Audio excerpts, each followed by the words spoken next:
creaming soda.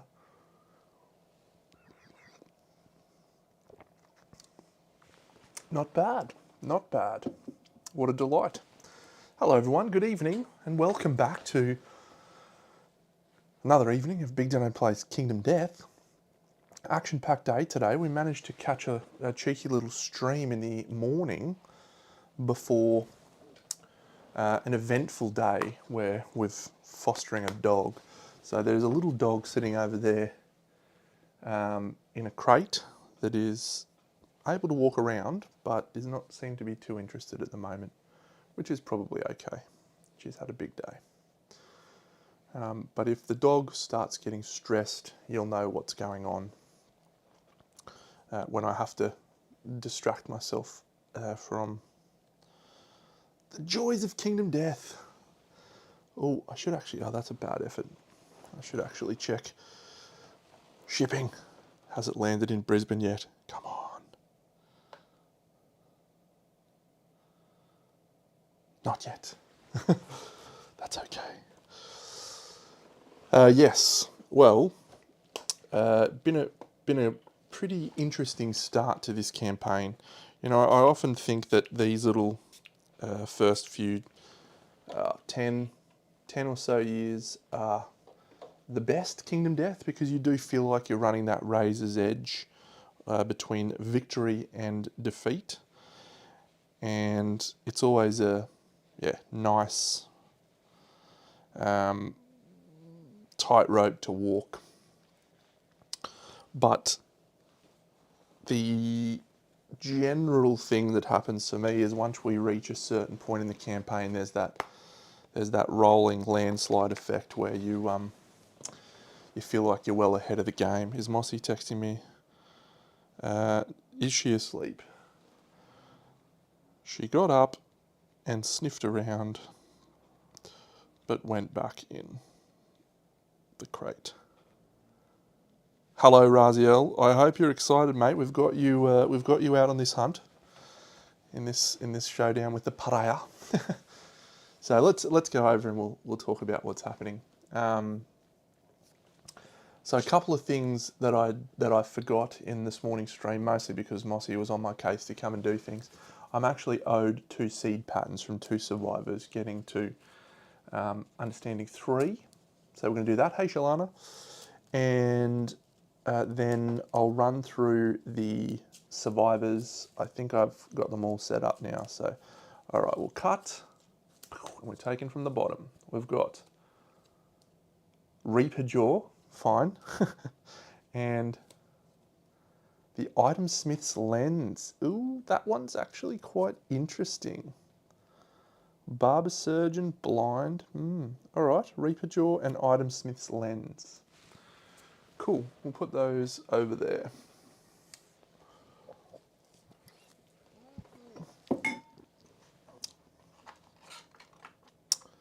All right, I'm messaging Mossy at the moment. We'll see if you can survive.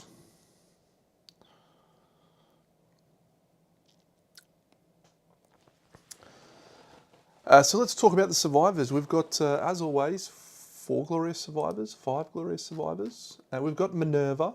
We'll start at the start. So Sobek, who's our survivalist, doing some good work. Tenacity 2, we're trying to level that up to 3. Strength training, we're about to level up. And the most important one, Death Sense. So I've put him into this this set here, which is my Bitzer set. Hey, Militiades, something like that. Yeah, and he's got the 2 strength. So with the Reaper Jaw, he's wounding on 5s, and with the Royal Scalpel, wounding on even more. Pretty good. Then we've got Urza, who's our Shatterstar survivor, and we've given her just a dumb loadout. She's got the bone earrings and 2 bone blades. Get around it. But she's going to be swinging at strength 5 as well. Not too bad. And she's actually got a luck. Fine. Strength 6 because she gets +1 from Shatterstar, which is fine. And then Lucy. We're taking Lucy out, and this is a risk because the pariah can brick survivors pretty easily, but hopefully that won't be the case. Lucy has Desperate Strike, which is great, and we've got her in the Rawhide set. She has to depart with Stinky Gear because she has E-Proctophilia, so she has the Monster Grease. Minerva is rocking the Bone Club and the Screaming set. We've got Physiognomy on her, so, and this might be a strategic mistake, but I need the Bone Club on that set because it's hard to activate without it. Admittedly, we do have Dash. So, yeah, but she's then got the +2 to terrain activation, so we want to level up Physiognomy if we can. And finally, Socrates, the mighty Socrates, with his literal accuracy 2 and nothing else, because we found him in a box, and he's wielding the Grimjaw. Grimjaw.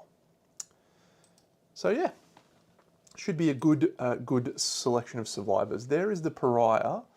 Now I might just zoom out a smidge, and yeah, you can see everyone there. But let's, and what does that view look like? Yeah, that view's good. So we have 2 terrain cards from the Pariah battle. Here, 2 random terrain cards, and then we have a 3rd one from Physiognomy. So let's hope for no Forge Priest. Forge Priest would be bad. I don't know if I can handle a Forge Priest. All right, the first one is 2 Acanthus Plants, rubbish. The second one is 3 Stone Columns, rubbish. And the third one is 2 Acanthus Plants. All right, well, we get some free Acanthus. I sort of secretly was hoping for a Forge Priest there, maybe. That was silly of me, but... so we'll do some Stone Columns. What are they there? 4 spaces from all other terrain. So let's just do some, you know, fun stuff.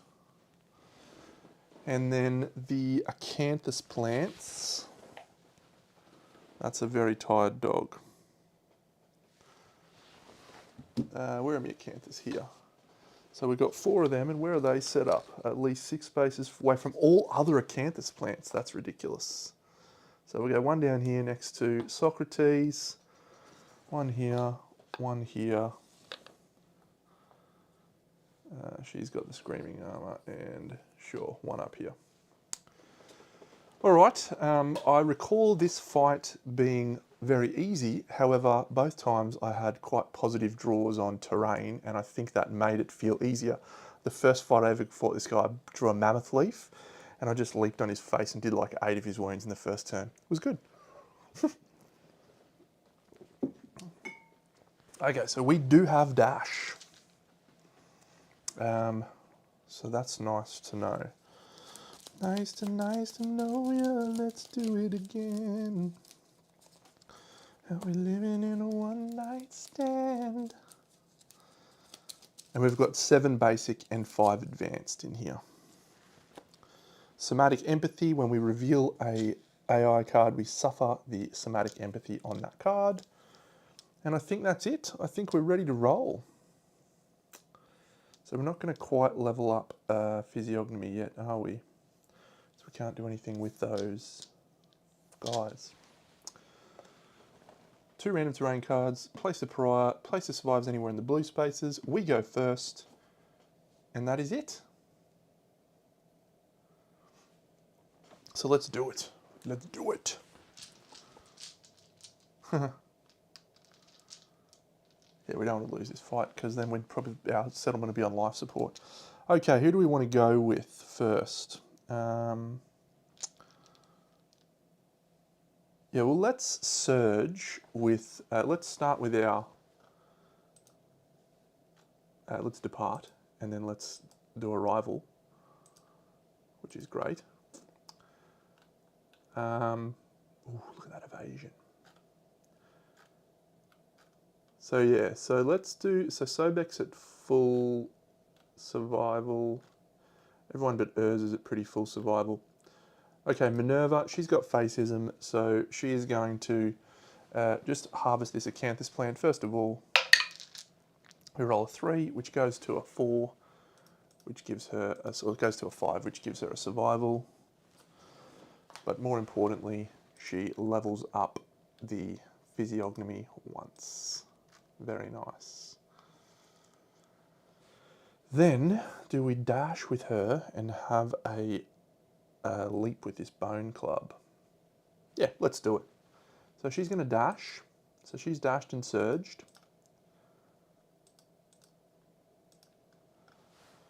And she will go 1, 2, 3.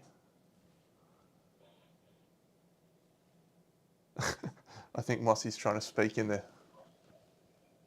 speaker. Are you trying to talk, Moss?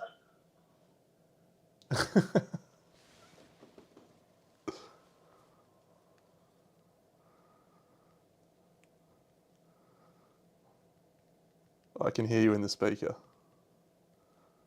Weirdo. Okay, so then we're gonna do the charge.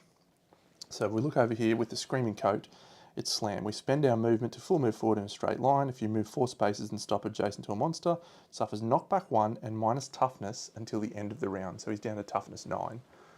So we're going to go 1, 2, 3, 4, 5, and we're going to knock back there. Because we are wearing the thing, we will spend our thing to move 1 space and activate a melee weapon with +2 strength. We are literally, wrong button. We are literally smacking this guy on a 2+. We're wounding him on a 2+. So Minerva is accuracy 1. She has to hit him in the front, doesn't she? Okay, so we did that slightly wrong. We just do it like this. There we go.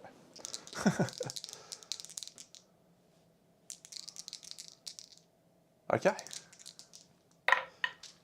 That's a 5 and a 9, which is 2 hits because of the accuracy. We have a reflex and a reflex. Uh-oh. So that's a perform basic action targeting the furthest survivor on a reflex. So he's suffering -1 toughness. Yeah, cool. So we'll do this one and hope we can roll a crit. Let's try the pink dice. It's not, but it is a wound. So we do 1 wound with Minerva on the pariah. And we're going to flip, gain a -1 luck token. Boo.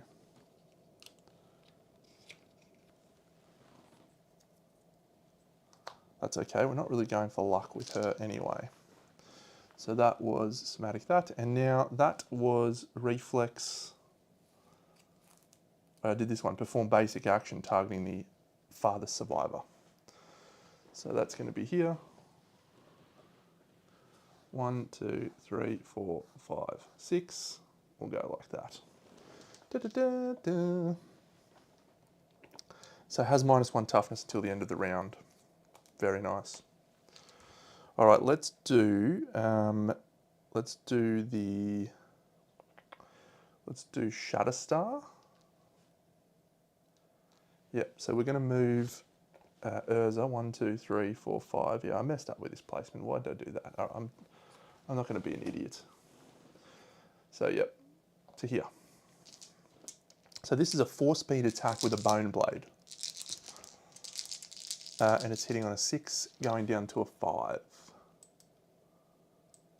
Oh, it's not Sobek who did the surge and dash, it was Minerva. Okay. So that's a 9 and a 10, which is a perfect hit. We have attacked with a frail weapon with Urza, which means we gain a progress, and we are now Shatterstar 2. Cool. So we're gaining +2 strength now. So our strength is 5. G'day, Fen. Our strength is 5 thanks to the bone earrings and the bone blade. Plus we add Shatterstar onto that, which takes it to 7. So we're once again wounding on a 2+ because of the -1 toughness from the slam. And we have 2 hits. A failure reaction and a failure reaction. So the first one, that's a critical. Oh, did it? Yeah, I'm doing it this way. The attacker gains +1 understanding. and does sundering. All right. You always do the criticals first, Deno. Sundering. We need our somatic static, actually. When you reveal an AI. Yep, cool.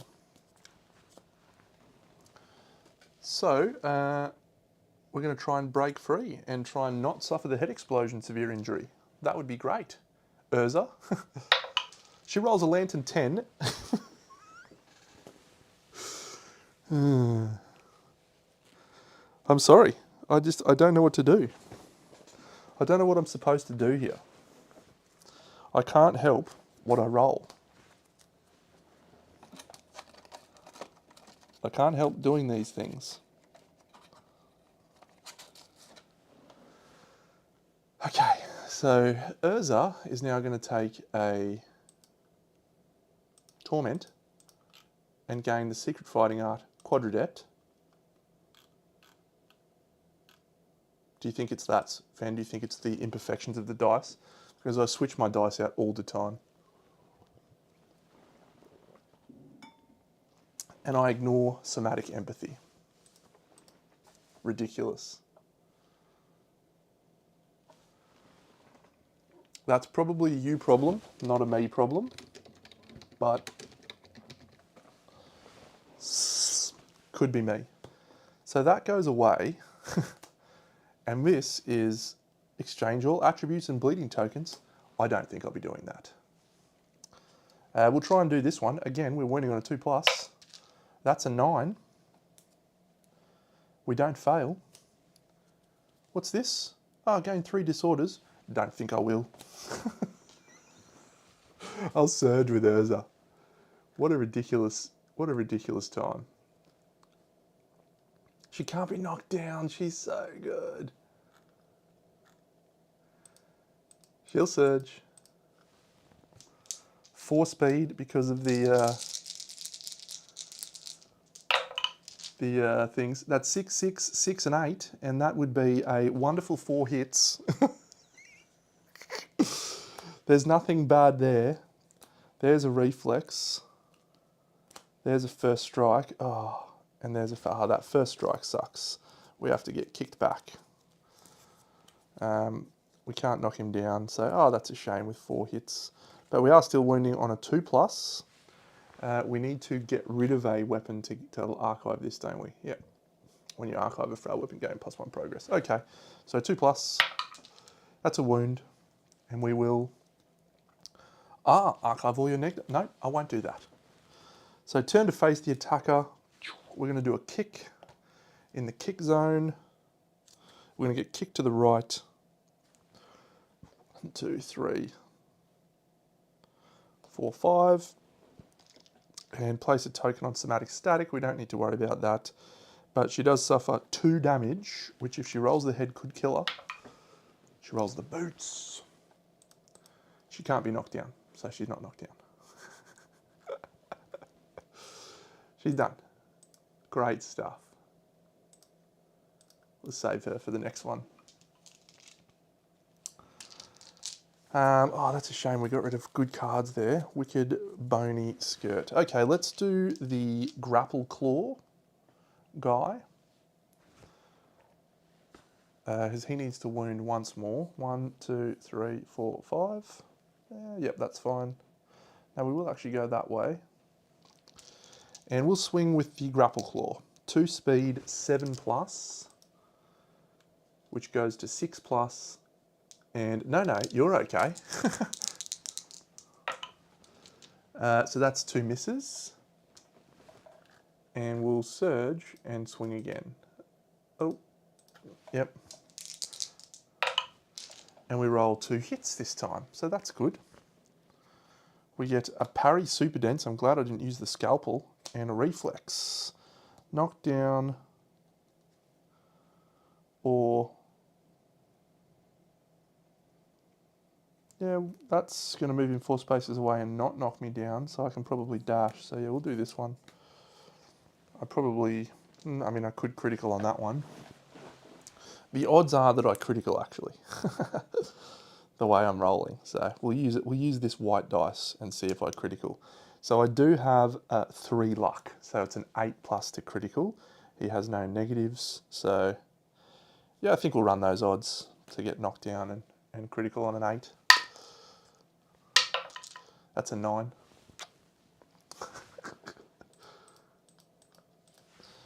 So gain 3 survival, fine. But we do have to suffer this, and it is suffer 1 damage to the arm's hit location that ignores armor. Okay. So this one, we're wounding on a 3, 4, 5. So we're wounding on a 4, critting, there's no crit, so it's just a 4. That's a 1. Reflex.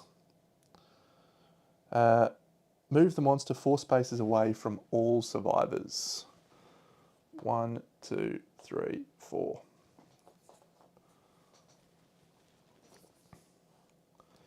And then roll 1d10 if the result is less than your understanding, gain a -1 movement token. I roll a 9, the result is not less than my understanding. So I can still dash there, so I reckon we dash into the rear and swing again with the grapple claw. Hang on, I already swung with the grapple claw twice. Shan't be doing that. 1, 2, 3, 4, 5. Good. Sobek's done. Lucy Lou. So is Lucy in range? 1, 2, 3, 4, 5. 1, 2, 3, 4, 5. She is. We'll dash into the blind spot and we'll swing with the vertebraeonet. So that's... Oh, do we swing with the axe? He's got 2 hit locations that are super dense. I mean, I don't really mind if we lose the axe now. We've got enough good weapons. So there's one. All right, we'll swing with the axe. Because it's got savage, so if we critical, it's better. 4 is a hit because we are in the blind spot. So it's just 1 hit and we get the impervious super dense. Okay.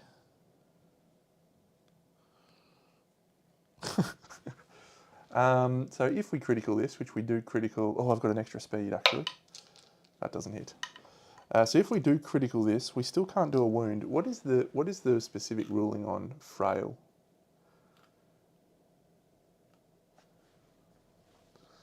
I need to look that up. I should use the online thing, actually. Would be better. Frail. If you attempt to wound a super dense location with them. So even though that's impervious and you can't wound,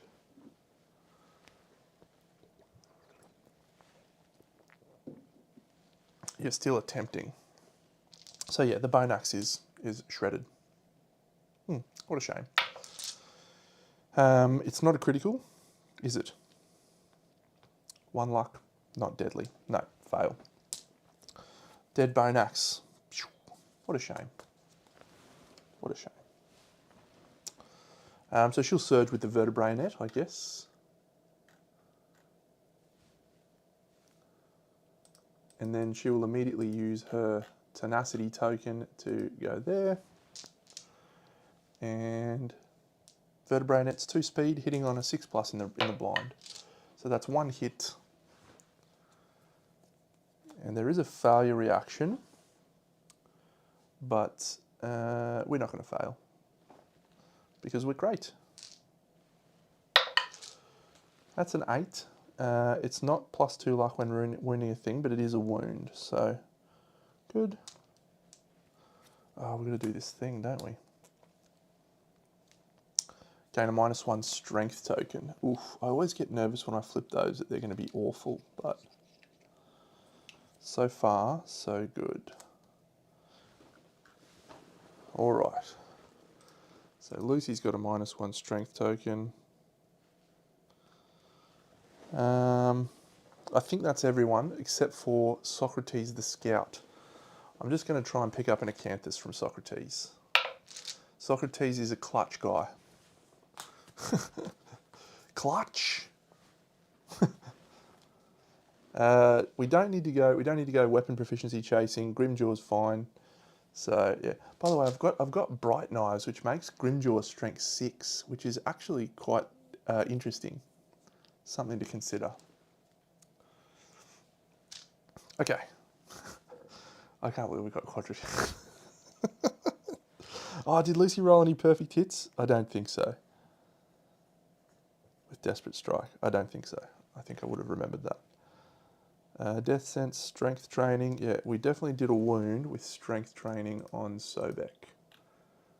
So that should be leveling up Strength Training, which is +1 Strength and +1 Systemic Pressure, which is a bit crummy, but yeah, I really hate Strength Training actually. I really hate it. Accuracy training is fine, but you're not happy about getting it. But strength training is just cool. And then Shatterstar 2.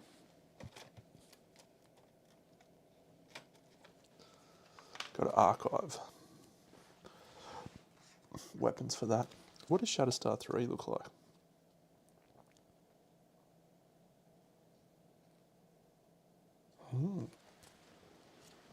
Interesting. All right, so let's do the first AI card. This guy doesn't draw 2 cards, does he? No, that's the next level. Whirlwind Pursuit. The farthest isolated threat in range. So isolated is by themselves, not next to another survivor. So that will be Urza, who is immune to somatic static. So I think we're going to get 1, 2, 3, 4, 5, 6, 7, 8. He's going to go here. Lucy's knocked down. So we'll probably just use Sobek to encourage her to stand up, and then he'll spend one of his survival tokens because he's got 2.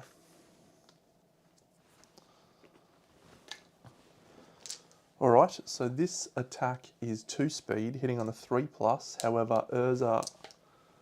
Oh, I should dash away. No, she already dashed. Actually, she didn't dash away. Should I dash cancel him? His movement's 7. How far did I go? Here, 1, 2, 3, 4, 5, 6, 7. Is that right? 1, 2, 3, 4. Okay, so she wasn't in range, so it was actually her probably. So we're not dash cancelling. Because he's only speed 7, not 8. 2 speed. Can't I? Ah, that's cool. So 2 speed, hitting on a 3+ on Minerva. Minerva's only evasion 1. That's a 3 and a 4, so that's 1 miss. And that is going on the head. So we'll happily take 3 damage on that. 1, 2, 3. And we place a token on Somatic Static, which is good. She's got a -1 luck token too. Okay. That's it. The monster refused a bit. If this attack dealt no damage, it did deal damage. Back to the good guys. Now back to the good part. So we probably just slide in there with Urz, who's immune to the to the somatic static stuff. We've got 1 token there, so we probably do use the Bone Club actually and swing. Sure, let's use the Bone Club. We're already standing right there, so we'll swing. She stands up. That is 2 hits. No, 1 hit because of accuracy 1. And we're strength 5, 6. So we're wounding on a 4+. Oh, actually, I should really do the dash thing. Anyway, it's done now. Yellow dice. It's a wound. It's not a critical. And this says suffer 1 damage to the body that ignores armor. We'll use the somatic token. We just won't do that. Then she's going to dash and surge to harvest some acanthus. 1, 2, 3, 4, 5 to here. She gets +2 to this roll. She rolls a 9, so that's another fresh acanthus. We've got 2 of it, and more importantly, another on physiognomy. And now she'll go 1, 2, 3, 4. She's only speed 4, by the way, which I forgot, but hasn't impacted us. So Minerva done, and she has dashed and surged. Lucy stood up, and she's been encouraged, although that was last turn, so we can encourage again. Yeah, let's go. Let's try and smash up this bone blade. 3 glorious hits. Reflex, boo. First strike with another reflex, boo. And a wound. All right, we're getting kicked away. To the left, to the left. Can't block it. What am I wounding on, actually? She is strength, I can't remember. She's strength 3, 4, 5, 6, 7. So a 2 is a miss. Ah, Urs, you're ridiculous.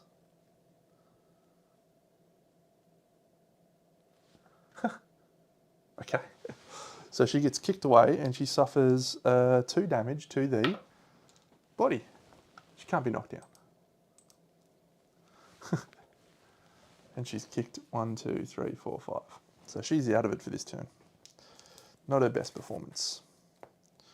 All right, let's do my man with strength training and death sense, Sobek. 1, 2, 3, 4, 5 into the blind. Swinging with, I think all of the things are gone, so let's go the Royal Scalpel. G'day, Dantham. It's going well. We picked up Quadradet. Cheers. 3 hits with the Royal Scalpel. Crocodile Tears. Excellent. All survivors are doomed. Shuffle the wound stack. The attacker reveals cards on the top of the wound stack equal to their understanding. So, hey Nick, my understanding is 2. Okay. We're immune to the effects of somatic static on Urza. We're not immune to the effects of somatic static here. Fortunately, I haven't seen any really bad ones. First one is suffer 1 damage to the arms. We're knocked down. And archive all your negative attribute tokens and suffer their effects permanently. We don't have any. So that's fine. And now, fewer than 4 cards, so he is going to perform basic action targeting us. We are knocked down. We are still doomed, so we cannot dodge. However, we have a fair amount of armor. So that should be fine. The basic action is 2 speed, hitting on a 3+. We are evasion 3, so it's 4+. That's an 8 and a 1, so it's 1 swing, and just don't roll the arms. The waist. So it is a 2 damage swing. 1, 2. Perfect.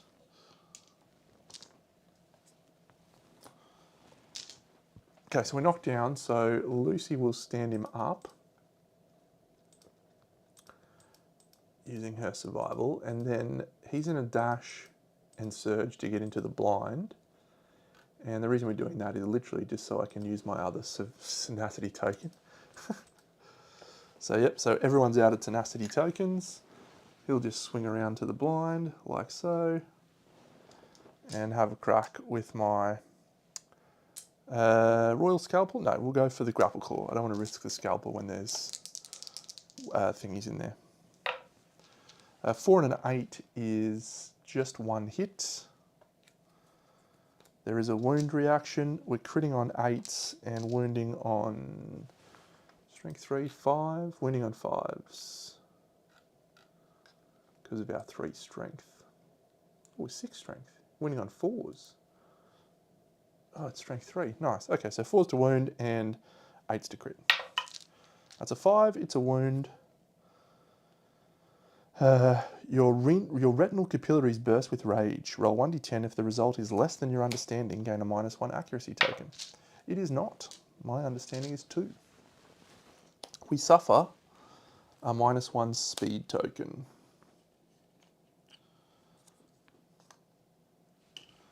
Okay, so Sobek is done. We have Lucy left.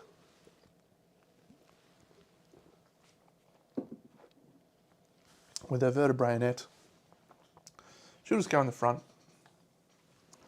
She'll swing twice. We're looking for perfect hits here to get Desperate Strike online. That's an 8 and a 6. That's 1 hit. No perfects. A parry super dense. Can we get knocked down? We can. So we don't get the wound and we have a reflex knockdown. So I will use a survival on our scout, Socrates, to stand her up. And she will surge with the vertebrae net again.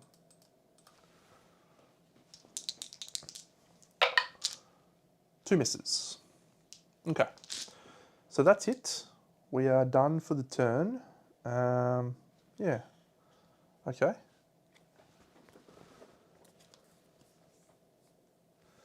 Closest threat in facing in range, it's Lucy. Target suffers bash and has a token on somatic static. That's helpful. So Lucy's knocked down. And she is going to have, she's not doomed, so both of these attacks are going on her head, but she's 3 evasion, so these are 6s to hit. So that's a 5 and a 4. That's it. Fine. So we'll stand Lucy up again, using a survival from Socrates. We've got 2 fresh acanthus. How good's that?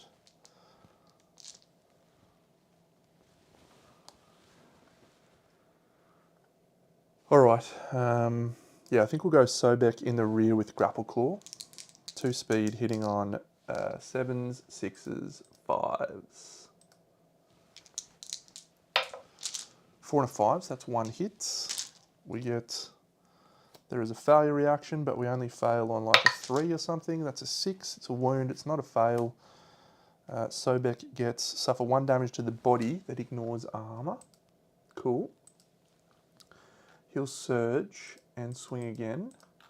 Now he's leveled up strength training, so that's fine. Oh, yep. 2 speed with the Grapple Claw. It's 1 hit again. That's good. There's no bad things. If we roll a crit here, we archive all of our negative attribute tokens. We don't, but we do wound, which is fine. And that says, gain the dead inside impairment. I was hoping we wouldn't see that. Should have done that with Lucy. That's a mistake. Dead inside. What can you do? Sobek was going so well.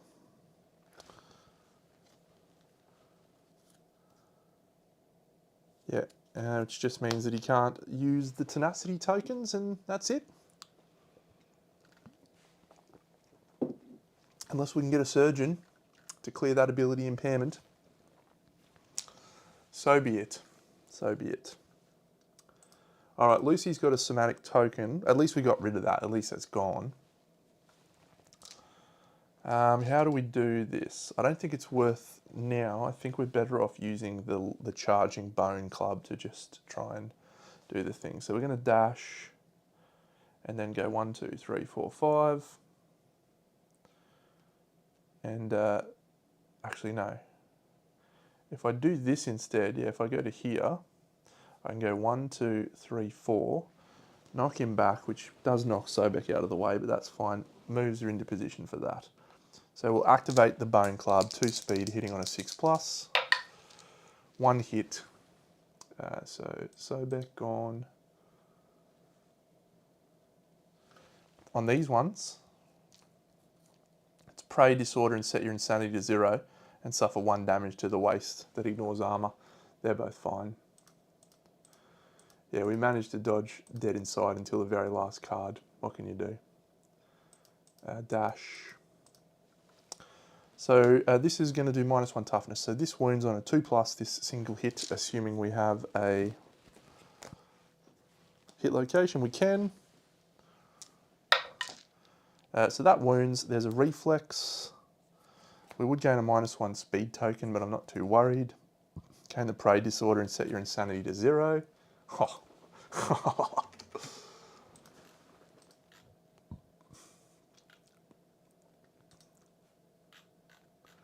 Sure. She's wearing the thingy gear, so that's fine. Stupid. I hate this guy. He's really cool. He's cool to fight. Moves 4 spaces away from everyone. 1, 2, 3, 4. What is the card that he has left? Closest threat in facing and range. I did want to dodge, but I'm not going to be able to use Death Sense at all on Sobek, so Sobek's pretty much dead. Yeah, we'll use Urza. She's going to just dash twice, or dash and move. So she should be 1, 2, 3, 4, 1, 2, 3, 4, and she'll swing. She's got somatic thingamajiggy. I don't have a lot of newbies to send. So she's swinging with the Bone Blade. That's 3 hits, probably more than we needed. No trap, no trap, no trap. An Impervious Super Dense, we actually want that because we want to smash our thing. So let's do this one first. We don't have to worry about Somatic Empathy, so we'll just do that one first. The failure reaction does nothing.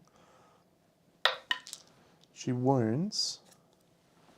And then we'll attempt to wound this super dense location. Oh look, we fail to wound and we smash our Bone Blade. And then we'll do that one.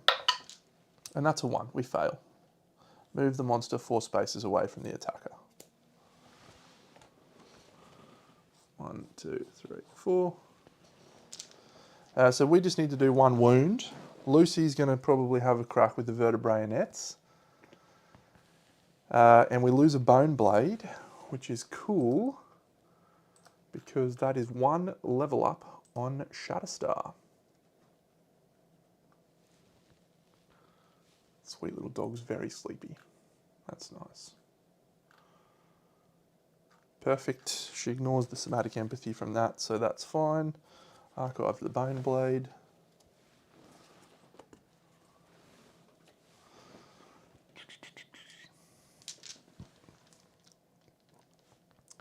Yeah, we just need to do 1 wound. There's no Somatic Empathy, so Lucy will just move in. 1, 2, 3, 4, 5. So she'll dash into the rear because he would actually be facing this way. She'll dash into the rear, swing with the vertebrae-net. We just need 1 hit and 1 wound. There's a perfect hit which levels up Desperate Strike. Oh. Desperate Strike.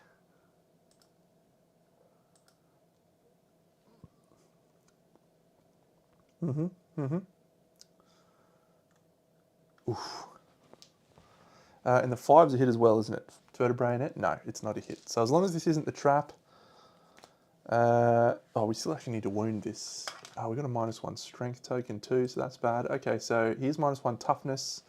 So this is going to require 6 to wound and something to crit. That's a 4, that's a fail.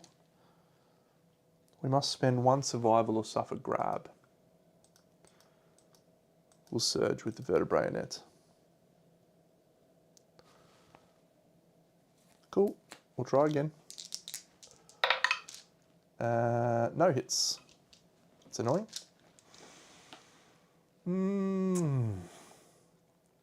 Alright, what can you do? His turn. He just does basic action. Female survivor, in range, we could choose. So we'll actually choose the chick that's got... Yeah, we'll choose Lucy because she's got 3 evasion. Sweet. Lucy turns to face, 2 speed, hits no times. So if that attack deals no damage, The monster is furious. Spike courses. The groping connects. Oh, hang on a second. I might be better off doing someone. No, it's fine. 2 brain trauma, 1, 2. Urza, 1, 2. Sobek, 1, 2. This fucking Minerva has got 0, so she's going to have a brain trauma, and so Socrates. All right, Minerva. Oh, hang on. Has she got... no, she hasn't got Stoneheart. Minerva rolls a 4. Flee. Great. Gain 1d5 insanity and run away. 5 insanity. Socrates, come on, son. Don't you do it. Socrates is dead. Okay, now, do we use the parent and save his reroll?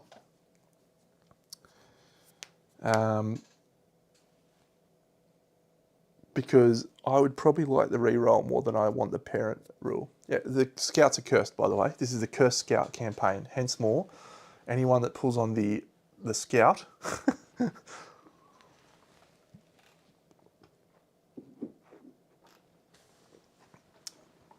All right, we will use our parent roll. So the parent is not dead. Thank you. Pariah's done. We'll go Urz with her bone blade. She'll run in there and swing. Let's see if we can do it this time. 4 hits, probably not what we wanted. 1, 2, 3, 4. All right, so there's a failure reaction. She's like wounding on a 3+, I think. Yep. That's a 2. We ignore that. Oh, no, we don't. We gain an understanding. That's fine. Good work, Urz. That'll be helpful for when the red witches roll around. That's a reflex, that's a reflex, that's a reflex. We'll do this one because there's a critical. Surely we can't fail again on a 3+. No, we don't. We get the job done.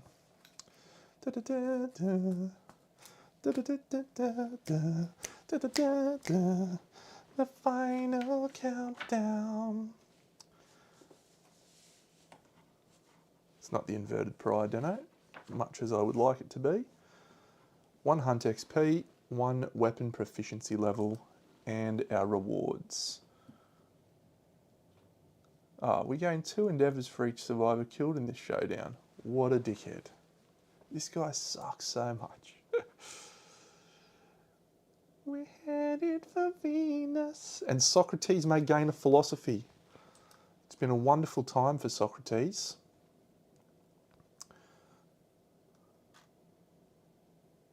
Stupid Sobek, man. What a stupid guy. 7 endeavours because we have 2 tinkers on our team, believe it or not. Urza is a tinker and Lucy is a tinker. 7 endeavours. We shall be looking for babies all over. Let us do our settlement event, and once again we pray to the gods of Skull Eater and hope that it is in the case, somewhere that's in the gods, in the hands of the gods. 1 to 5, 6 to 10. That's a 5. So we're in this block here, and we will split it. 1 to 5, we'll roll this one. 6 to 10, this one. So we are in this one, and we're going to count down card number 6. 1, 2, 3, 4, 5.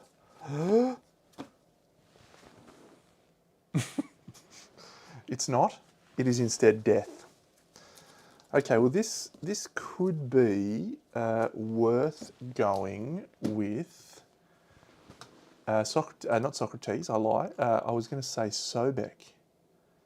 He's got dead inside. He's never going to do anything else. And he's got 2 age milestones. So that gives us a benefit of all departing survivors gain Quixotic, which I like. Yep. See you later, Sobek, the crocodile god, you're dead. You're dead. You're dead. Good news. We get ourselves a basic resource thanks to Cannibalize. Love juice, be a love juice. It's a monster bone, which will be very useful when we eventually do pick up Marrowism and can eat it. And we're now going to do the story event Stained, which I think all it does is gives us face painting, and I think because our collective cognition is higher than 5, let me tell you a fun story about this story event. It's very, very funny. I find it hilarious. I'm not sure everyone will find it as hilarious. So I was sitting here for a long time reading about face painting, or reading Stained, and I was going, like, I don't understand. Why does there ever... Yeah, I'll explain it when I get to the page. Here it is. I was like, look at this. Collective cognition.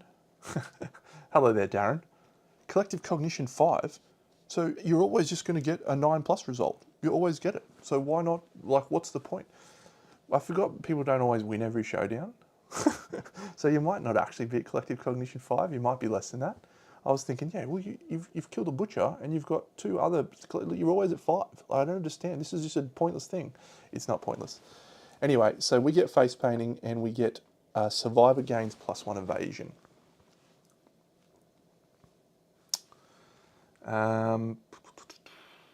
So face painting, we will add it.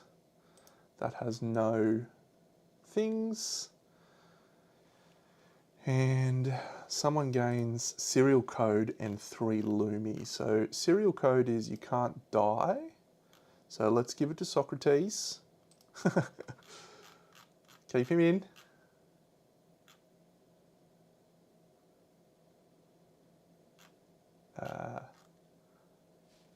Serial code.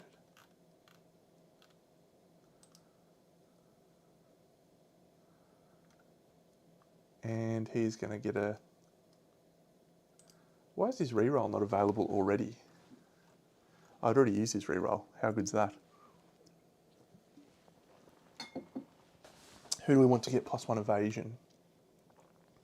It's probably Lucy. Let's just lean on the Lucy train. I forgot all of those attacks. Should have had an extra attack from that. And 3 Lumi on Socrates. Level 2 Gorm in Lantern Year 3 is impressive stuff. All right, let's just use the Scribe Philosophy Generation. It's survivalism. Cool. With Tenacity 2. So Socrates is a survivalist. Maybe Socrates will get Death Sense and we'll be fine. Just don't get strength training. Socrates gets strength training.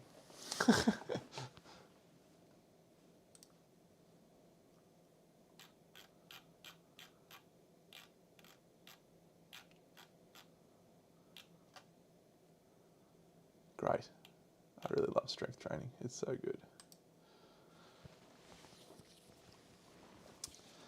We're not collective cognition 11, and we are not rolling a 9 or a 10, so that one's fine. Let's check out the impermanism level up. For level 2. Which is Urzi. So she is rank 2. She is eligible to ponder. I can't believe she's got Quadradept. What an outrageous time. And she's leaving the settlement.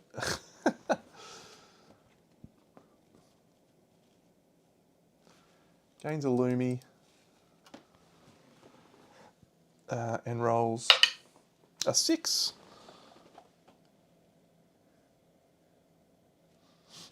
So we're gaining deconstructive. Oh, if we had rolled a 9 or a 10, she could have cured a permanent injury. Would have got rid of that broken leg.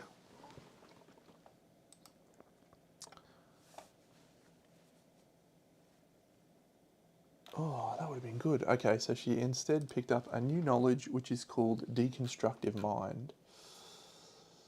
Don't know what that one does. I have removed that, have I? Yeah, I've done an absolute shocker. Deconstructive Mind is an impermanism. Deno, you're an idiot. Is it reconstruct? No, it's deconstructive. This is me. I turn these off to make it a bit easier to cycle through them.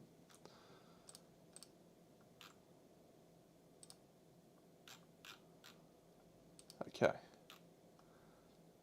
When you gain a disorder, you may replace one of your disorders with it. All right, cool.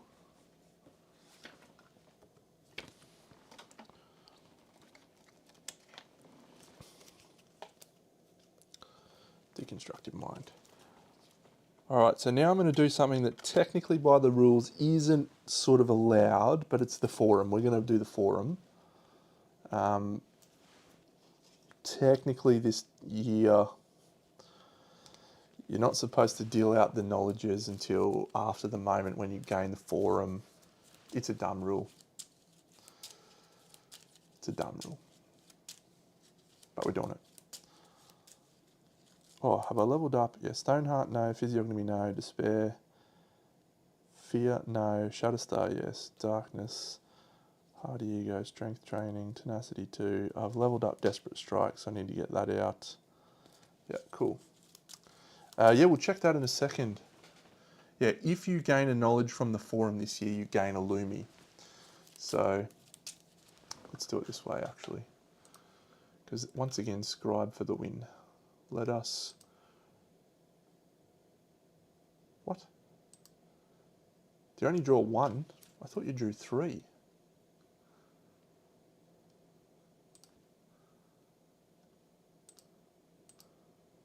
Oh, okay. All right, well, I'm not buying serial code. Oh, you have to level up the thing, don't you? It is. We do draw three.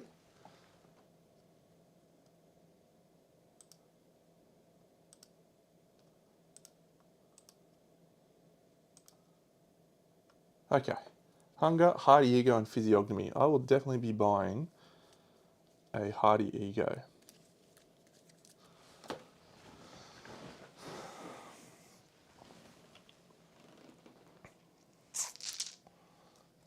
Alright, we'll get rid of me pariah stuff.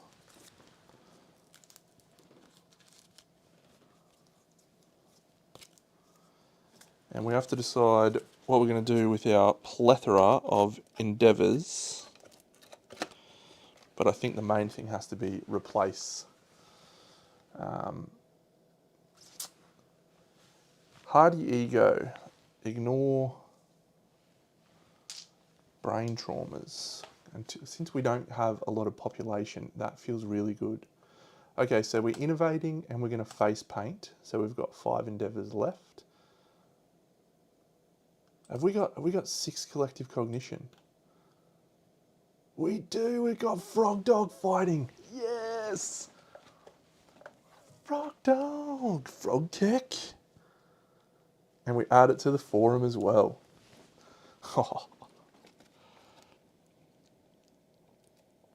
Frog kick is the best. Now I'm going to do something slightly rule breaking as well in this campaign, but I recommend this one. I'm going to include the 2 other cards which add extra knowledges to the deck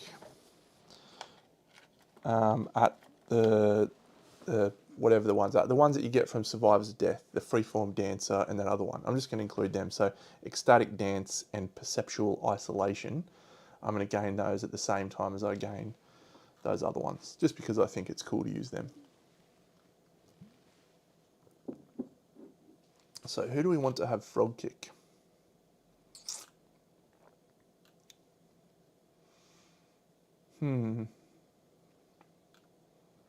Let's go not Hastur, because she's got bonus to Bright Knives. He's got bonus to Bright Knives. Probably Isis. Sure. We're actually running pretty light on good survivors that don't have any negatives. So we definitely need to do some baby making. All right, so I'm going to roll my face painting roll. So that's this one. So let's see if we can not roll a 1 to 3. Oh, I shouldn't have said that. Oh, it's a 5. Okay, so +1 to witness rolls. Anything but ones, and we're sweet. Let's try for some endeavours on... Well, let's do our innovate first, actually, because that would be good to see what we get, just in case it's relevant. We don't have Clan of Death, so it doesn't really matter. First one is Hovel. Second one is Drums in the Deep, baby. Drums in the deep. We'll take drums. Bring on that Song of the Brave.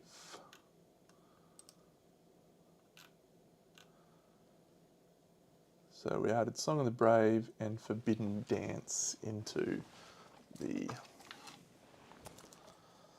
Song of the Brave and Forbidden Dance, the two goats.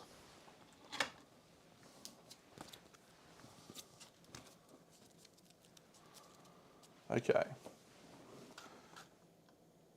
So yeah, let's roll some auguries at the organ grinder. If you have 3 understanding, you get +1. So we need a 7+. You all right, Cindy? She's okay. So I think we have some people with 3, actually. Maybe we've got some people with 2, yeah. So we'll do it with Minerva. Urza 6, Lucy 4, Isis 3. Yeah, so that way we can get a knowledge. What's more important, kids or seed patterns? Probably kids. So I'll use Lucy. So first roll, it's a Lantern 10. It's 1 baby. Second roll, and we're using a Love Juice. I'll just get rid of those now. Gone, gone, gone.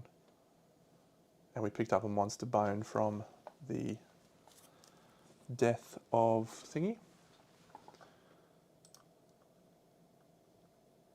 So second one, we've got 2 babies. That's a 3, so that's nothing of value.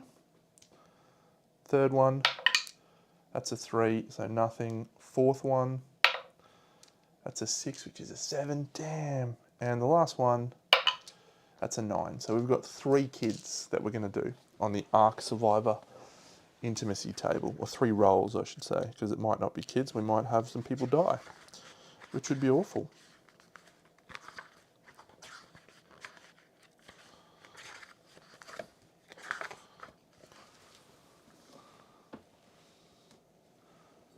Eating food. +2 to all rolls. We have a grand feast. So yeah.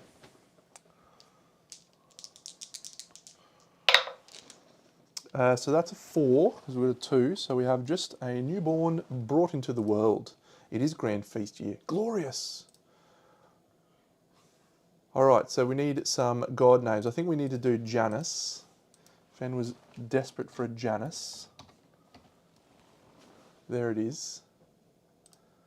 Parents, Lucy and Hastur. And gains a Lumi. Can you give him a free Lumi from here? No. Second roll is exactly the same roll. Aphrodite will be our next survivor. Perfect.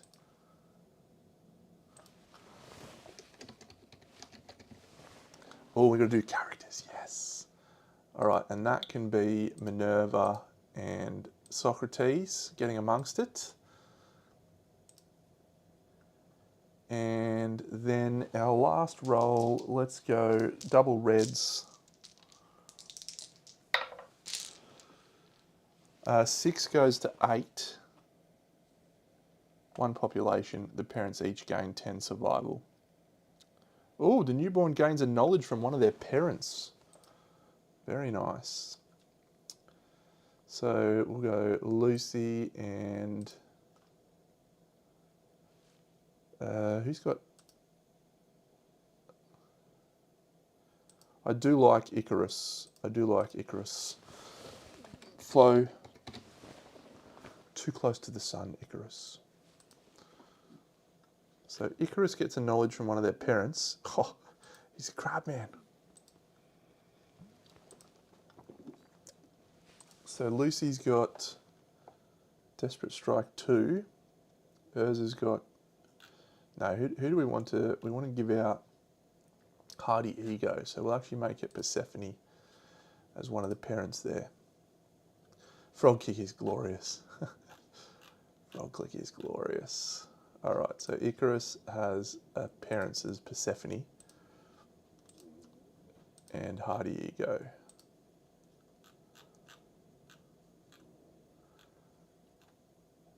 So that's good. Did you come in with a Lumi, I should say? No, the parents gain 10 survival. So Persephone's got 10. And Lucy's got 10 as well. Shouldn't need it because she's got that. All right. I would have liked a double there, a twins, but no, we'll take 3 survivors. Frog Kick can be bought, yes. What else did we have at the forum? Yeah, Hardy Ego, we're definitely buying that, and it's a freebie because you buy it and you don't lose, and you get the Lumi back. So she should have a Lumi actually.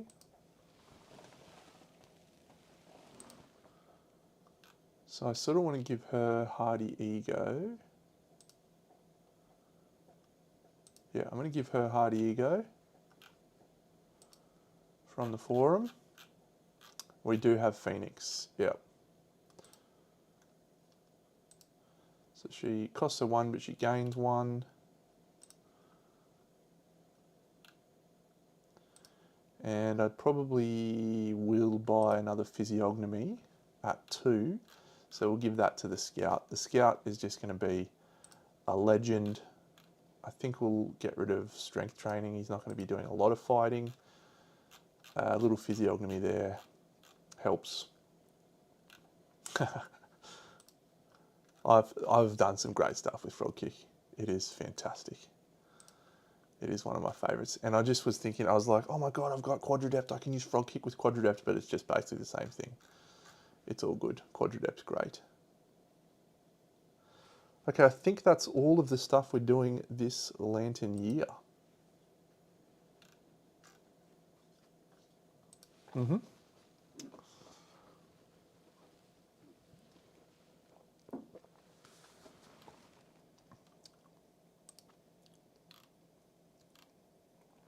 Could I buy...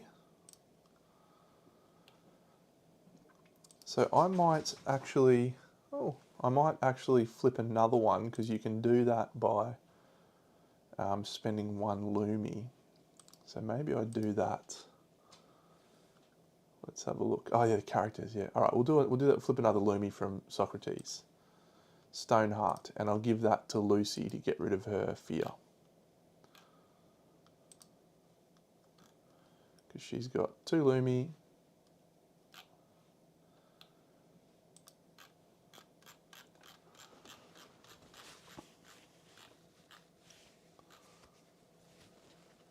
Hey, come here. Come here. Good girl. You okay? You feeling alright? You look very scared. You're a bit scared, aren't you? It's a scary time. You're sitting in a really funny way. Poor little girl. Hey, you're all right. We'll take you out for a toilet break in a little bit. Yeah, the foster dogs seems okay. She's very interested in the toy room. You good? You gonna go back into your crate? All right. It wasn't great. Her and Ellie didn't get along very well. They had a bit of a fracas. But we've kept them separated, and she's very stressed overall, I think. She was in a car for 12 hours today, so that probably makes, that would make me stressed and nervous, actually. Let's roll some character cards.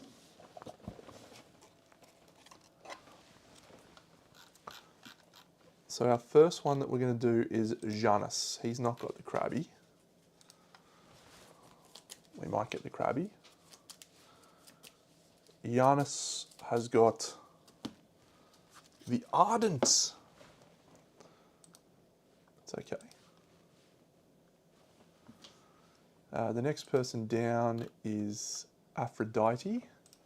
She does not have Sanctimonious, unless she does. It'd be great if she got Glow.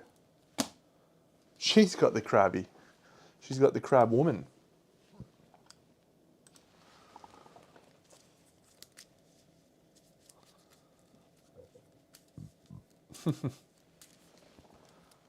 Crab Spider. And the last person, which is Icarus, gets the Adventurer. That's cool. That's quite appropriate for Icarus. You all right?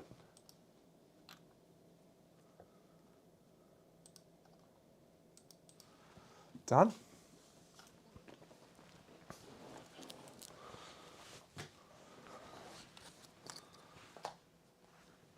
You all right? Yeah, you are. So I don't have much stuff to put in storage. I did get 2 fresh acanthus, so we'll add those. 1, 2. And so now we have to make a tough call. The correct decision is to hunt a level 2. We have dash, so we can afford to fight a screaming antelope, I think.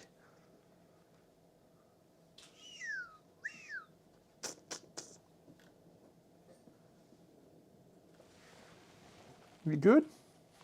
Little adventurer, aren't you? Yeah, you are. Did I put 2 fissile pancreases in? Oh well, that'd be fine. We need 2 of them.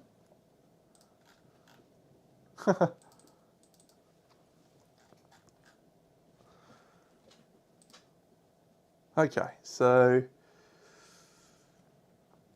we don't want Urza to get too much stuff, so I think we go out with Minerva definitely. Persephone possibly. She skipped the next hunt, so her Achilles tendon is gone. Socrates is our brave scout who's going to do nothing. Hastur the bright knives. We'll go Crabby to get a crab man.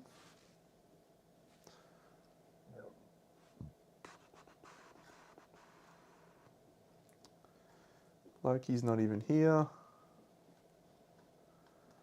Isis, yeah.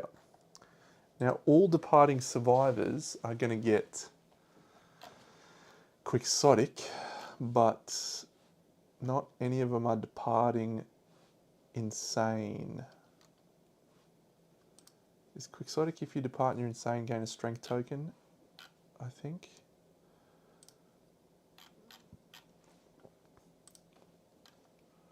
Yeah, gain a survival and a strength token. So should we leverage that more to try and get more benefit out of that? Socrates, very intimidating presence.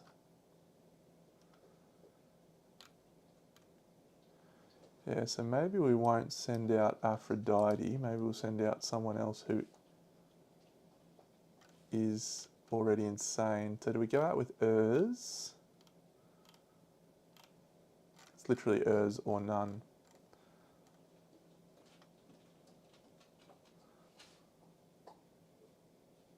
I think we might save Urs. What's Shatterstar's next level up? Yeah. Okay. That's a shame. That's a shame. Okay, so Minerva, will give her the same set. So she's sorted. Persephone, you are an impermanist, so we need to archive this gear. You probably want more armor? No, let's just raw dog it for Persephone. Sure, frog, that seems totally fine against a level 2 Screaming Antelope. Isis is going to be, let's give Isis, yep, the Grapple Claw, so she's purple.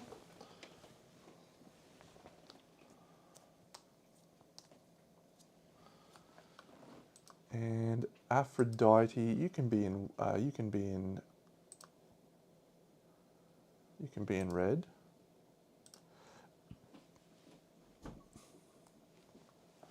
Mossy's come to say hello. The dog's out. Are you looking at the camera? Is Ellie in your room? Yeah. Okay. And Socrates has got the Grimjaw. Okay. I'd probably prefer to get a frog. Am I better off going for level 2 frog and trying to make the frog set? The frog armor is much more punishing. I'm streaming, yeah. What's up? Do you want me to turn my mic off so you can chat? Oh, yeah, just quickly. What's up?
Okay, we should be back.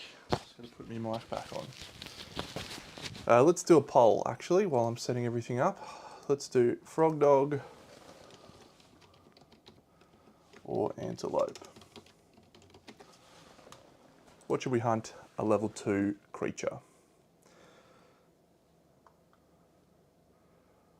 Let me know your thoughts. So Isis, done. Aphrodite. Persephone.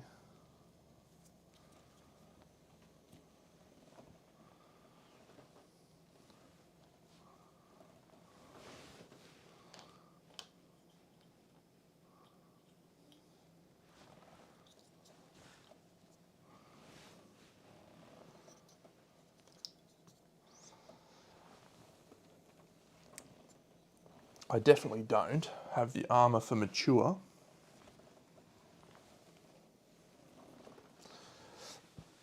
I do have dash.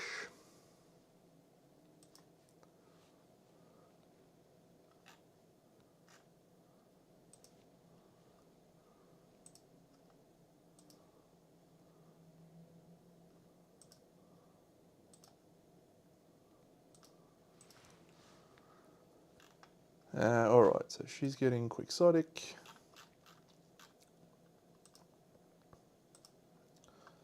Socrates is getting Quixotic.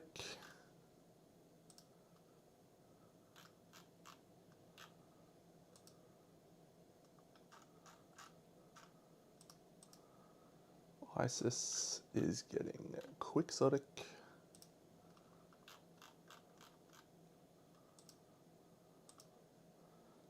Persephone is getting Quixotic.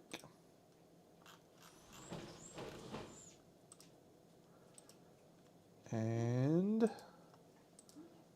Minerva's got it. Yep. And that's it. Okay. So we'll end the poll, and we shall be hunting a screaming antelope. Cool.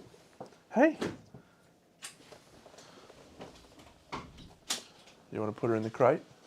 Did you do a wee? Mm-hmm. She did. Are you done? No. Are you going to bed soon? No.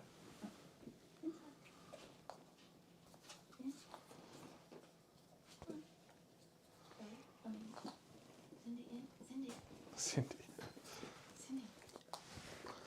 Hey, you need to go into your crate. In you go. All she's been doing is snuffling around, so it's fine if you want to leave her out, but...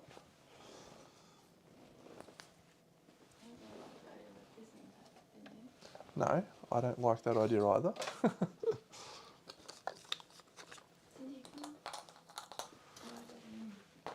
Just put her in, she'll go in. Oh, you can see the dog on that shot. Hey, dog shot. Yep.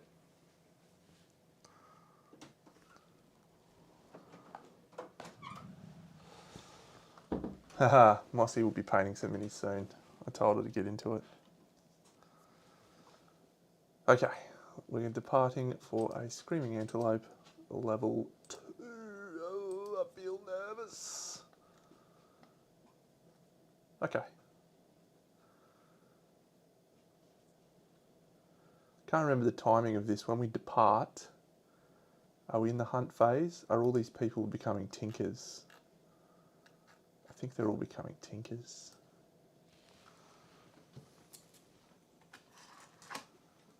Minerva goes to understanding 3. Gains tinker. And we will deal out a seed pattern. And Socrates becomes a tinker. And gains a seed pattern. So, alright, we get Durandal. That's exciting. And a crab axe. We got a crab axe right after we got the crab man. How fun's that? Is that the one we can actually use? 4 crab spider, 2 leather, 1 perfect organ, 1 bone. From a node 3. A lone victorious survivor. Erase all their disorders, and then they need to make family. That one, I think that axe is actually really good. I can't remember. One of the axes is a bit rubbish. I think that's the good one. I think that's the good one.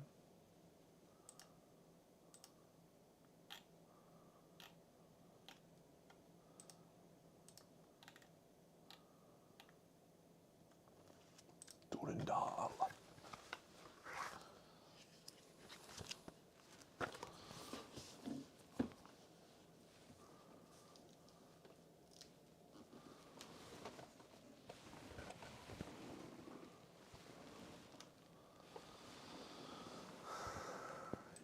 Yeah, well, it's not that one then. I think it's the other one. Let me have a look at it.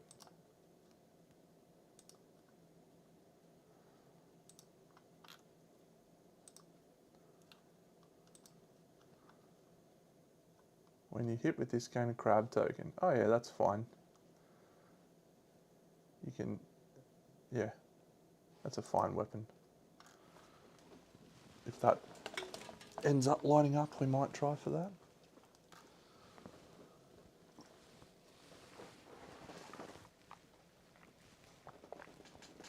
Okay, we'll depart. So the first person will be Minerva. I'm a bit nervy about Minerva.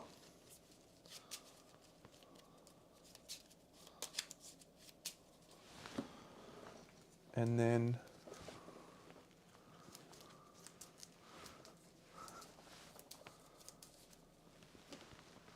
okay, so Minerva is going to do a grazing field.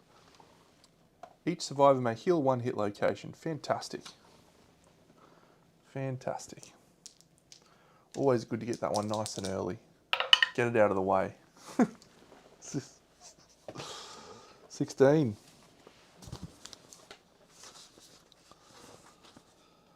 Night Terrors. Each survivor rolls 1d10 if the result is greater than their insanity. Well, the only person who has a chance on this is Minerva. And it is... Oh no, if the result is greater than their insanity, they learn something and gain 1 understanding. So she's fine. Gains an understanding, and we now have ourselves an explorer. And we'll grab out another seed pattern, and we get Scythe of Doom. Cool.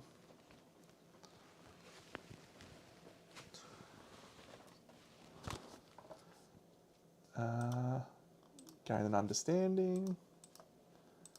Gain an understanding. And gain an understanding. Perfect. The Night Terrors has worked out well for us. Let's flip one of these. We have Bone Eaters. We can't do that because we're not at Lantern Year 8 or higher. So we'll instead roll 29. A Dark Blacksmith. I don't think anyone's got 3 courage. Yeah, that is a good point actually. If we can make that, that'd be cool. We can doom it up. Yep, so we're not going to do anything with the Dark Blacksmith. Great. This one is a Dead Antelope. I have not put the White Lion stuff here. On a 7+, I can't afford to fight a level 3 White Lion. And I also could not be fucked getting out all the stuff. So if I rolled a 7+, we have to fight a White Lion at level 3, which will just wreck us. Even though we've got Dead Monster. So let's just assume I roll less than a 7. We roll a 3. But we should probably just not investigate and not risk it. Yeah, alright. Well, that would have been nice to get all those things, but... 66. Is that statue or is that 65?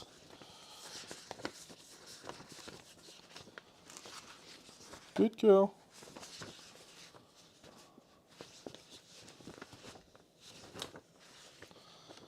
Yeah, Forbidden Word. A booming inhuman voice declares a single word in an unknown language. For 1 instant, the survivors understand. All non-deaf survivors gain 1 understanding and suffer 1 brain event damage.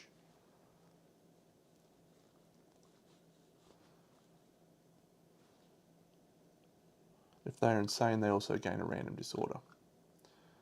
So she's going to gain a random disorder. She's going to gain hyperactive.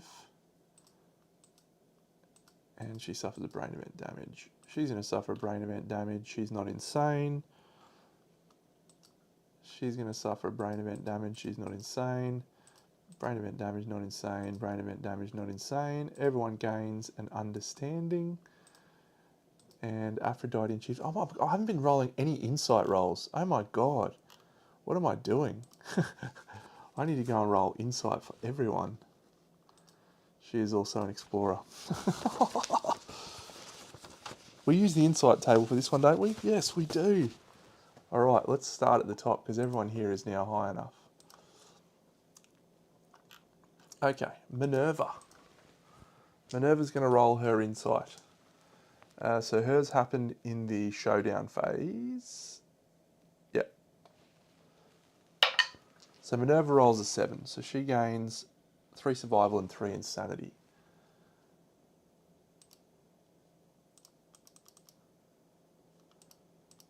We'll assume that happens now.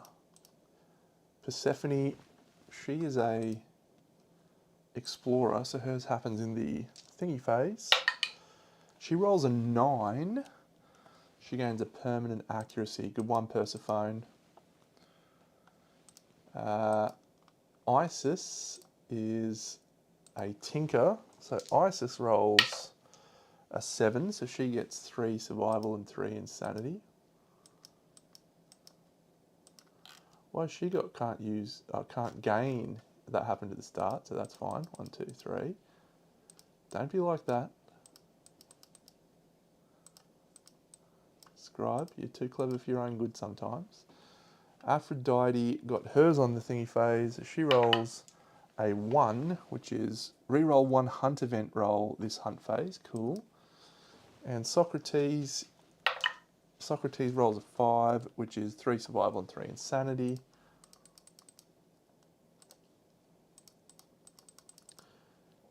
And I'm just going to roll the other 2. I think it's Lucy and Urs. I don't think we'll do anything, but Lucy, she rolls a 9 because she's an animal. She gains a permanent accuracy. Come on. And then Urs rolls a 2, so she's fine. Okay, done. What an idiot. So we can reroll 1 hunt event this phase. Perfect. So we'll move to here and we get a random event and we roll 4. Hey, you're a sweet little dog.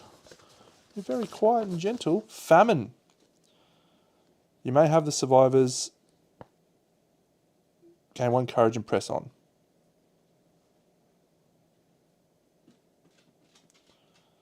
No, thank you. We will re-roll. Sorry, we will not press on. We will just roll again. 97. That's the bloody trail. All right, this is one that we are going to risk, this bloody trail one, because we can re-roll 1 hunt event this lantern year. Oh no, this is Living Stone. Bloody Eyes is 98. Okay, here we go. So, the survivors hold on for dear life, absolutely terrified. Nominate a survivor to climb towards the top of the giant and see what lies ahead. Yes. Yes, I will. Thank you very much. So an 8+ will be a founding stone, and we ambush the monster, starting the showdown immediately.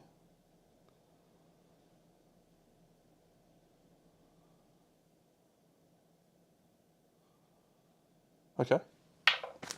That's a 1, so we can re-roll that thanks to our re-roll 1 hunt event this thing.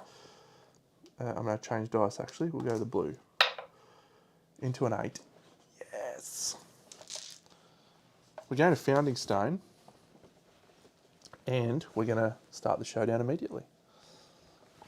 Cool, man.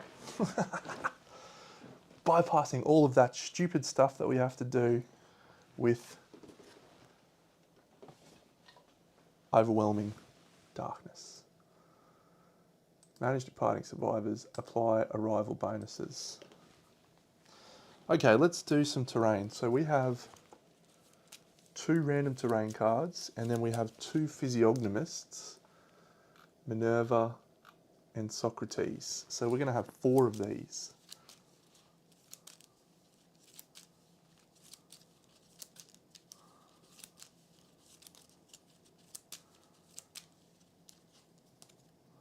Oh, actually I need to get out the acanthus plants. There they are. So tall grass seems great. Another nightmare tree seems less great. Broken lanterns are good though. Bug patch is already on the thing. Debris.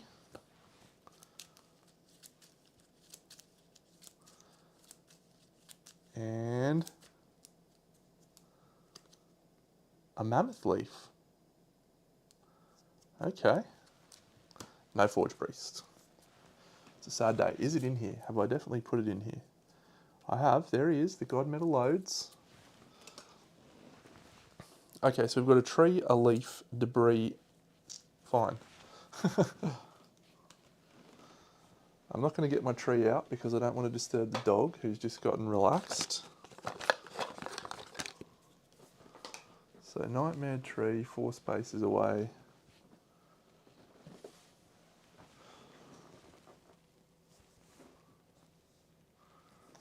Okay, Acanthus plants, 1, 2. 1, 1, 1, 1, 1. Bug patch there. And then the mammoth leaf is very interesting. Very interesting. And a debris.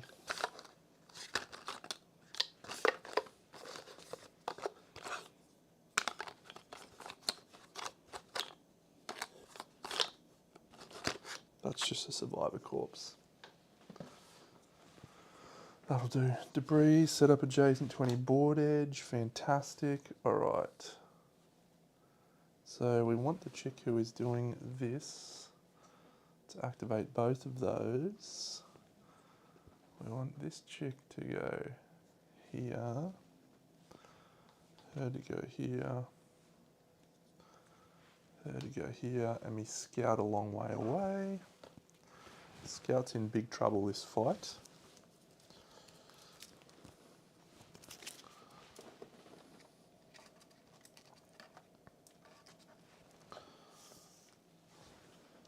We do have an ambush. Yeah, so we need to go first. Okay, so we change up that. Boom. Boom. Boom. Does ambush let you set up anywhere, or is that only dead monster? It's great having Fen in the chat. Is it set up wherever?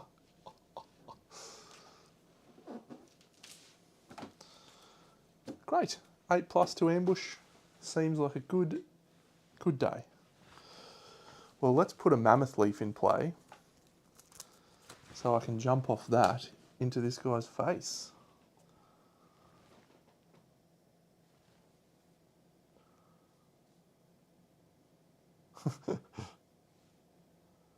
G'day, X-Mask. Does it really?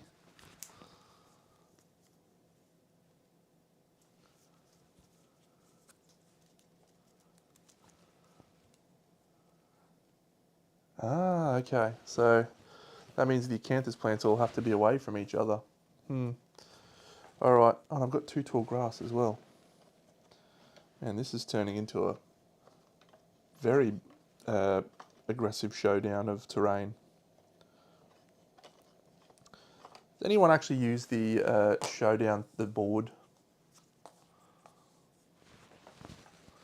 Is it worthwhile?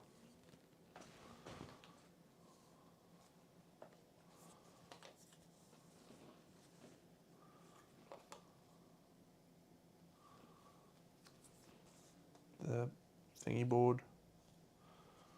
6 spaces from all other acanthus. Where's the bug patch? It's adjacent to the monster, isn't it? Yep. There. There.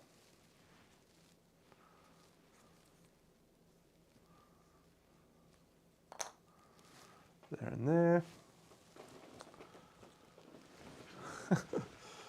Yeah, it's very cool. Okay, so maybe we just we'll put the scout next to the tree.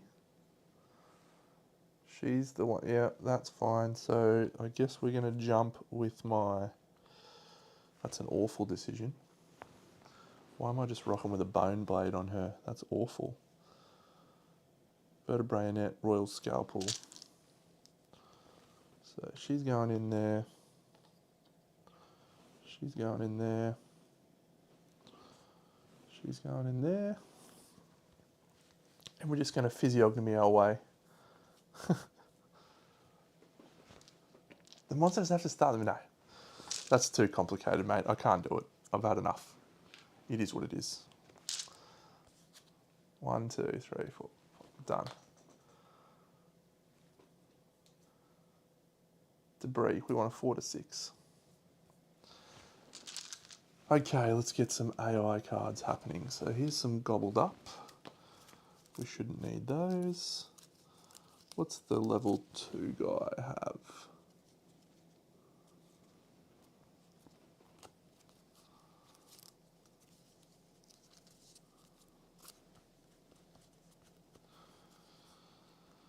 Where'd I put my cards for this guy? So he's got Diabolical, I remember that much. He doesn't have any legendaries, and I don't think he's got Hypermetabolism. So A, B, B, B. Yeah, that's an interesting idea. B, A, B, B, A. Where did I put my antelope thingy card? It's not under here. No, that's all the big boy ones. It's not under here, that's the resources. I bet you it's under this, isn't it? Yes, Trample and Diabolical. No legendaries. 10 basic, 5 advanced.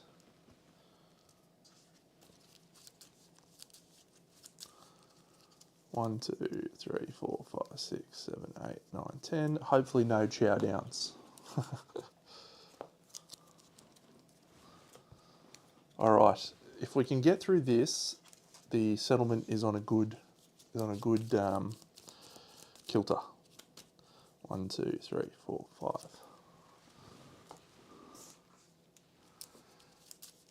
We have both. We have the Nucleope in this campaign, but we don't have to hunt the Nucleope, which is good, because I would be very, very nervous about fighting a Nucleope.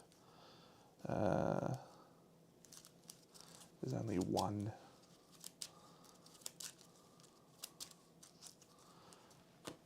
Super dense. We ambush the monster. We're ready to roll. So the scout's going to try and grab a broken lantern from the nightmare tree on a 6+. That's, which you can't see, but he's over there. Yep, 6+, nightmare tree. Rolls a 1. Instead suffers 2 arm damage, doesn't he? Oh no. 1 lonely ant, vermin resource, and 1 arm damage. Good work, Socrates. 1 lonely ant. Perfect. And then he'll move over and harvest the acanthus. And rolls a 4, which is gain of survival. Done. 1 acanthus down. The chick with the physiognomy, oh, so that's 2 physiognomy rolls there, I should say. 1, 2. Yeah, so Scouty done. Yeah, so Minerva also got physiognomy. She's going to activate 2 terrain, 1, 2. And that's going to be the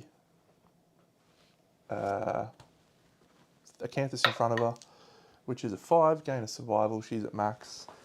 And the debris, she rolls a 4. I will elect not to add +2 to that roll. Even if I did, it wouldn't matter, because we gain a basic resource. And those 2 things are gone. Boom, boom. And the basic resource we get is, that was a perfect one. I knew that now. That's a perfect as well.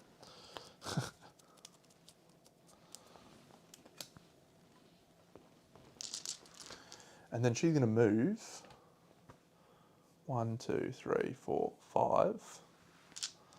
She had to surge to do that, by the way, of course, as did the scout.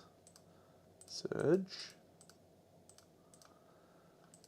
And Aphrodite's only got 3. Did I remember to do my arrival bonuses? I did. So let's start with a leap, and I think we'll go with the Impermanist in the blind spot. So the Impermanist leaps into the blind spot with Persephone. So she has plus 2 speed, so she's rolling 4 dice. She's in the blind, and she's got 2 accuracy, so she's hitting on a 6, 5, 4, 3. So she's rolling 4 dice, hitting on 3s. 2, 2, 8, and 9.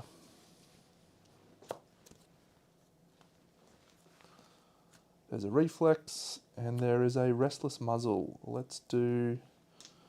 she has no luck, but she is attacking with a frail weapon. She's gained +1 strength to the attack, and thanks to the frog leap, she has also gained +3 strength.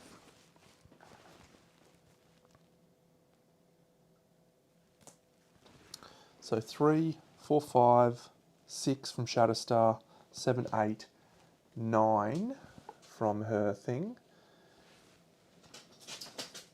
And the antelope is toughness 10. Okay, okay. Bum ba bum bum bum bum ba ba bum bum bum ba ba bum. That was a 7. We're taking the 7. Bum ba ba bum. Reflex the monster turns to face the attacker. Bum ba bum bum bum bum ba bum bum bum bum ba bum bum bum bum ba ba ba. Wrong person. Shatterstar 2 is on Urza. This is just Persephone. She's at Shatterstar 1. She rolled Impermanist before. Yeah, this is her first hunt in a while. She had to skip a hunt. You alright? You want to go in your crate?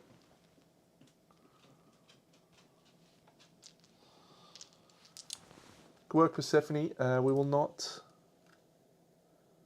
Actually, I think we will surge. We will surge. 2 more dice, don't I? So that's again 2 hits. Now this time, -2 toughness to wound this location, and super dense! Oh no, that's bad. We haven't got the leveled up one. That sucks. Okay. So she's probably not attacking anymore.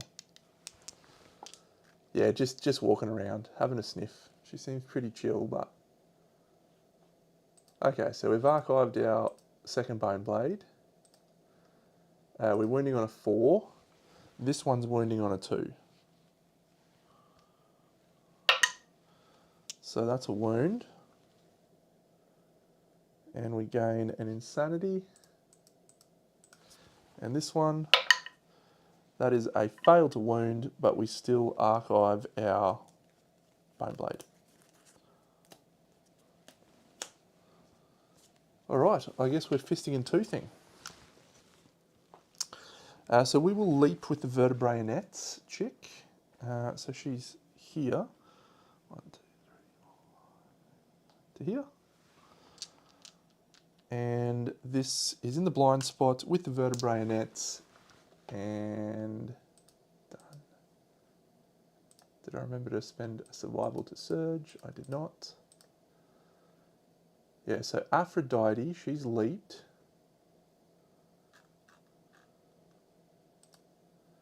Yeah, that's okay. We can handle it. So 7+, 6+ in the blind spot with the leap. That's an 8 and a 2. That's only 1 hit. Would have hoped for more. No, that's a shame. But we're wounding on a 2+ or something like that. That's a wound, but no crit. We'll swing again in the blind with the thing and hope we grab a couple of those little things. 1 and a 3. That's a bit confusing. So grapple claw into the blind, leap, boom, boom, boom. And it's 2 speed. We don't get any speed buffs. So Isis.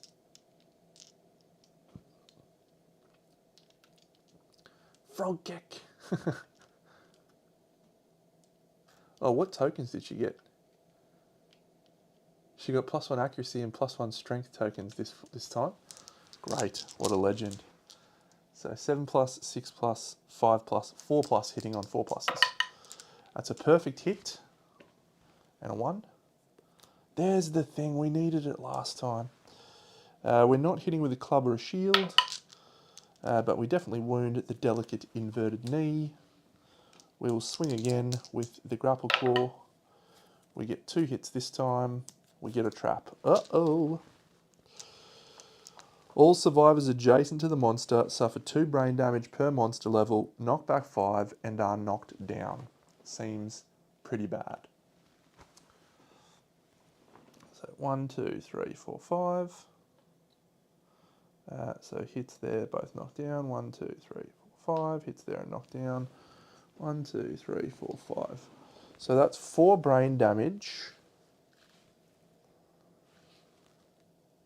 on Isis. It's a brain trauma on Persephone, but we have Hardy Ego. So we're going to do that. And it's a brain trauma on Aphrodite, is it? Yep, so she's just a brain trauma. Okay, so Aphrodite's brain trauma, she rolls a 7. We've really got to get this thing sorted out with our settlements and get up to 18 people. Lunacy, gain random disorder and 1d5 insanity. We gain 4 insanity. That's a good number to roll. Did she go into her thing? And a random disorder.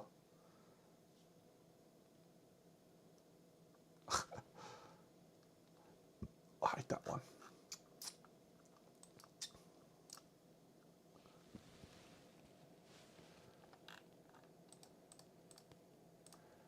And who was that? Yeah, so we're going to reset all of these. Now, yeah, so she's going to draw 2 knowledges.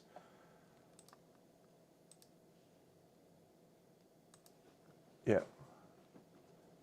Guardian or Shatterstar. I guess we just learn Guardian. Feel good?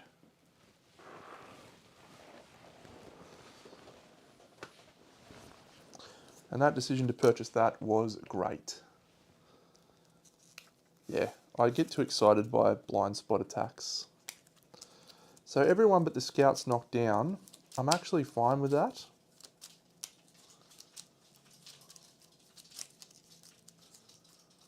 So let's let the guy have a turn.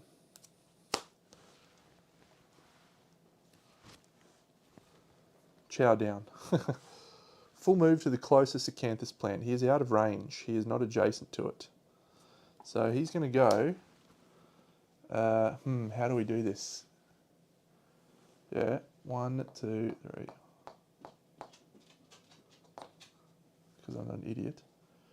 So he goes there, and then he full moves forward in a straight line, but I can probably do that like that, or even like that, and then he full moves forward in a straight line.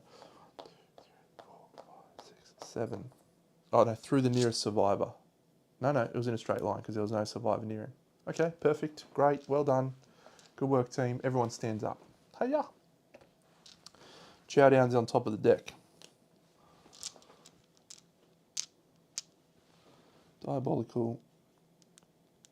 Yep, sweet. Wrong button.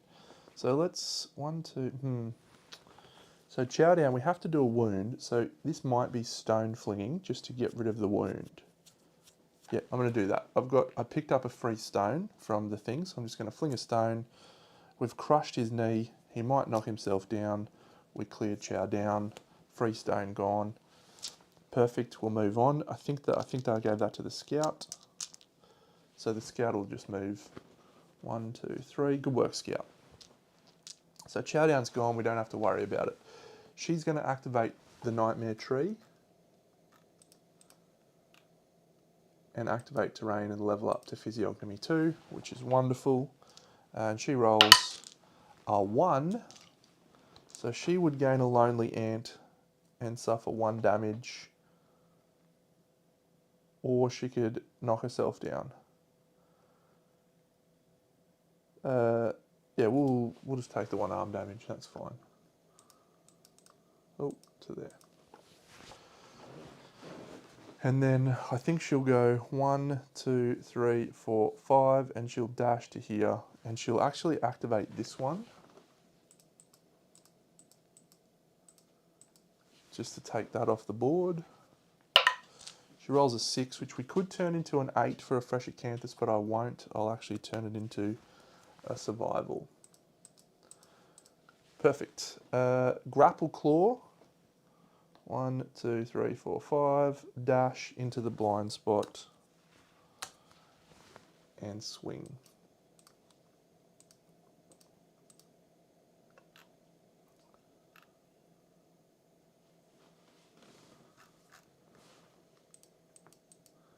And she did search. Okay, so Grapple Claw in the blind spot. Oh, 7 and a 4, that's 1 hit.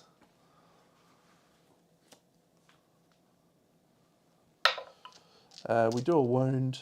The Screaming Antelope, turn to face the attacker, move the monster 1 space directly away, cancel all hits out of range. There's none.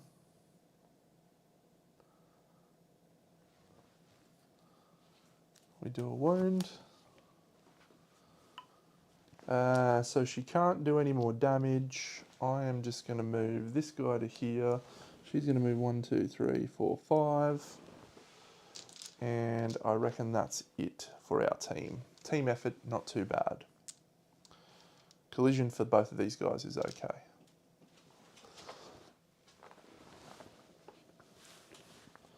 Showdown. Stomp and Snort, a random survivor in range. Okay. Persistent injury, crush knee when the monster starts its movement. Turn to face the target and roll 1d10. It's a random survivor in range. Well, there's no range specified there. So we'll assume it's only one of these two. So 1 to 5, 6 to 10. Her. And she is getting knocked down and suffers 2 brain damage. So she has a brain trauma coming up, but she's got hardy ego. When you would suffer a brain trauma, she rolls a 9 anyway. She's going to flip 2 combats, 2 knowledges. She's going to take Shatterstar. She has the Royal Scalpel. That's interesting. Cool. And so that Intimidate is done. If the target is insane, no, we suffer knockback 5. So now he's going to run through. He has to run through her. So I might... I sort of want to get him closer to up here. So if I move 1, 2, 3, 4, 5 with a dash, we can go 1, 2, 3, 4, 5, 6, 7, 8. And get into position for everyone to flog him. Yeah, we'll do that. So we'll dash.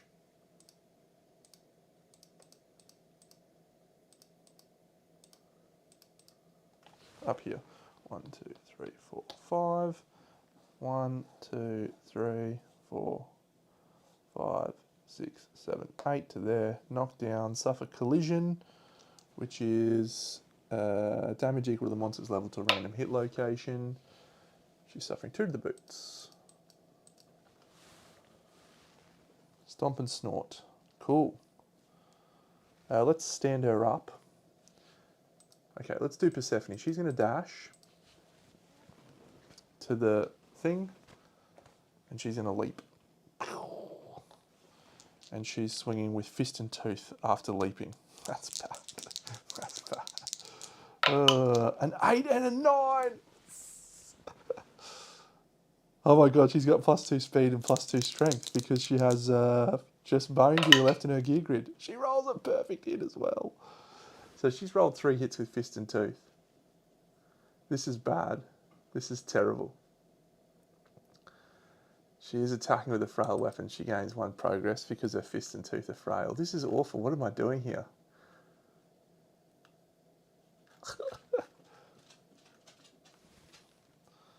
All right, well, we've got 3 hits.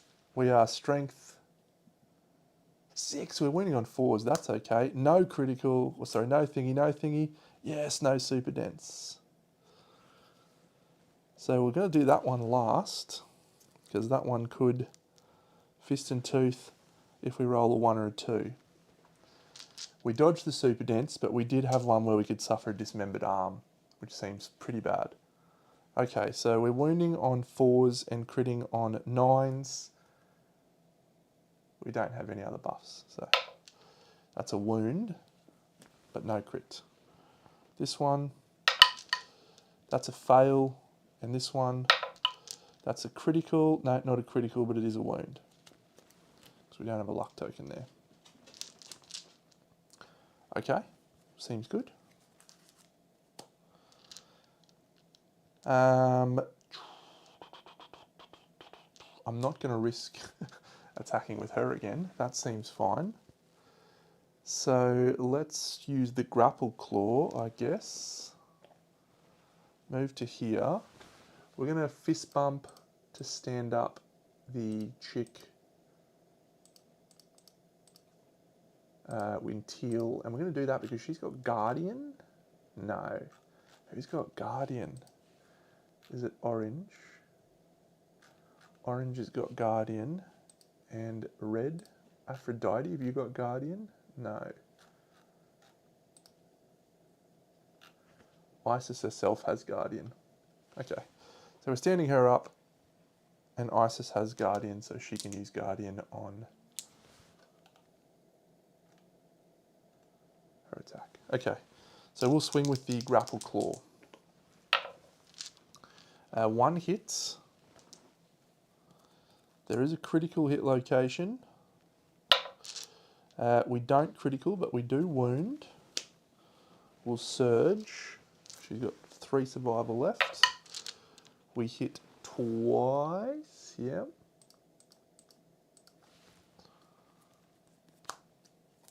No trap. All right. So that is a. What is the strength of this weapon? 5. So that's a fail. And that's a critical. Going to Screaming Antelope. If you are insane, we're not. Damn. So the grapple claw does a good job, as it usually does. Okay, so now I'm going to do a bone club swing. Here. Pelt. And we're going to use Guardian on one of these rolls. So we're hitting on 6s. So Isis is done. Persephone's done. Minerva is going now. We can't. We have to attack it from only when it's in its facing. You idiot. Oh, that's so annoying. I've already dashed. Oh no, that was last turn during the monster's turn. No, that is this turn. Okay, well, I can't do anything with her. She's not even allowed to attack with physiognomy. Okay, so we'll just move into the grass. I guess she'll attack 1, 2, 3, 4 into the rear with the vertebrae-nets. She rolls a 3 and a 1, so that's 2 misses. We'll surge with her. She rolls a 3 and a 2. We'll use Guardian to re-roll one of those. And we miss on all 5 attacks, but more importantly, we gain our Guardian re-roll level up. And what's interesting about that is that's once per showdown, but this one is a different knowledge, so we can do this once per showdown, and it's when a survivor in your field of view makes a roll. So, nice. Okay, he's going to do a gore. Full move in the direction the monster is facing and turn to face the closest survivor.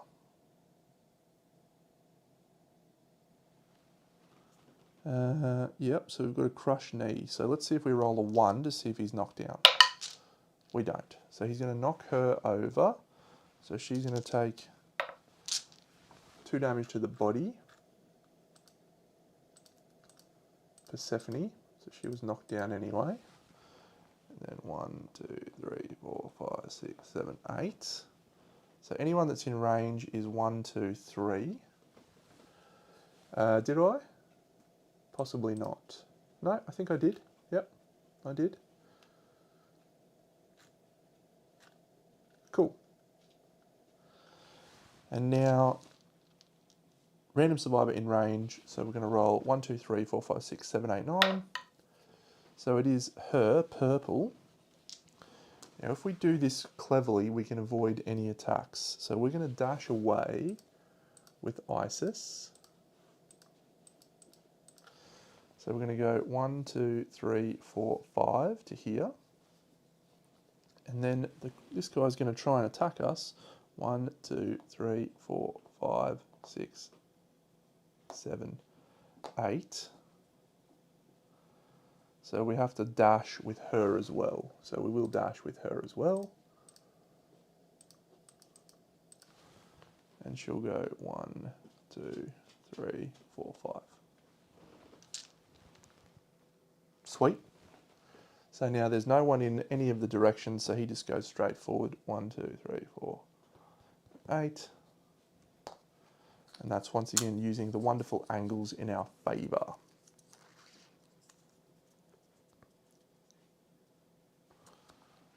So we'll go with the vertebrae again into here, swinging on a 8+. I do need to spend a survival on Minerva. Oh, sorry, Isis to dash out of the way. And she's used dash. And she's used dash. Cool. Yep, so we'll do the vertebrae net. 1 and a 2, fantastic. We'll surge. It's a 6 and a 7. It's finally 2 hits with the vertebrae nets. No critical, great, wonderful, love that. Fantastic. Aphrodite, so she's got 1 survival left. Glorious. She's actually got rawhide armor, so I'm just going to spend, gets it back, doesn't get it back, doesn't get it back. Yeah, so she's got 1 extra survival. Fine. Okay, so the vertebrae net is wounding this location, -2 toughness to wound. 3. We didn't do the leap. So yeah, we're critting on 9s and wounding on 5s because this is -2 to wound this location. So that's a 1, we fail. And this one, that's a 3, we fail that one. Vertebrae net has been absolutely glorious. Oh, actually, let's re-roll the first one using Guardian again, because we can. Into a critical, fine. And the first one has gain a Screaming Antelope resource. Beast steak. Okay, let's do vertebrae net into the rear. Hitting on, or grapple claw I should say. 1 hit. The magnificent bushy tail. That's a critical. Get that in your face. Come on. The monster gains a -1 accuracy token, but I don't care. Because all I care about is that beast steak. He's literally got 2 cards left. So we'll surge with the vertebrae net, or with the grapple claw.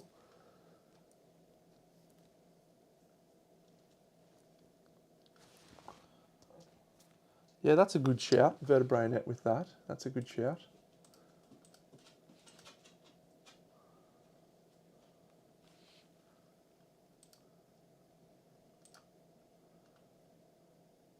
We do need a Grimjaw wound, don't we? Oh, good point. Haha, I'm glad I'm fighting an antelope now, Lorenzo. Yeah, we do need a Grimjaw wound. Okay, let's bring the scout into position. 1, 2, 3, 4, 5, 6 with a dash. And let's hope we can. Oh, I should have put the scout on the friggin' mammoth leaf. That would have been glorious.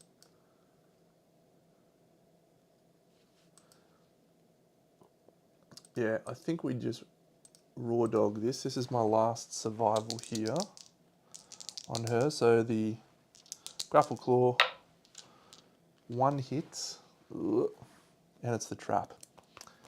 Damn. All right, so well, it's good to get out of the way, I suppose. So he's going to move 1, 2, 3, 4, 5, 6, 7, 8 to there. And we're going to suffer knockback 5, 1, 2, 3, 4, 5, 1, 2, 3, 4, 5. So both of these chicks are knocked down. Aphrodite's got 4 insanity, so she's fine. But Isis has to do a brain trauma. And that could be bad. But she does have her reroll. It's not yet, not for the scout yet. She rolls an 8 on the brain trauma. Is that danger seizure? No, it's just lunacy. Gain a random disorder. And 1d5 insanity. Hyperalgesia. Oof. And the 1d5 insanity, she rolls a 5. So not enough to protect her should she get hit by the trap again. They're both knocked down. And that's pretty much all we've got going on. What we could do though, I regret dashing my scout now, but let's do a charge with her using her bone club and get the guy down to just his basic action, because the basic action on this guy is a chump move. So yeah, we'll do a charge. 1, 2, 3, 4, 5. We end adjacent to the monster, so we knock him, we move forward, and we'll spend the 2 dice to attack with the bone club. We roll a perfect hit, which is great.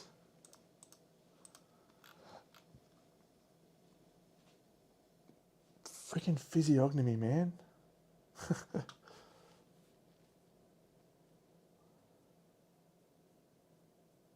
No, that's okay. So we just have to dash first. So we do that, and it changes our position. It's coming on Monday. Get around it. Okay, so we're here. So this guy's here. So if I go 1, 2, 3, 4, 5.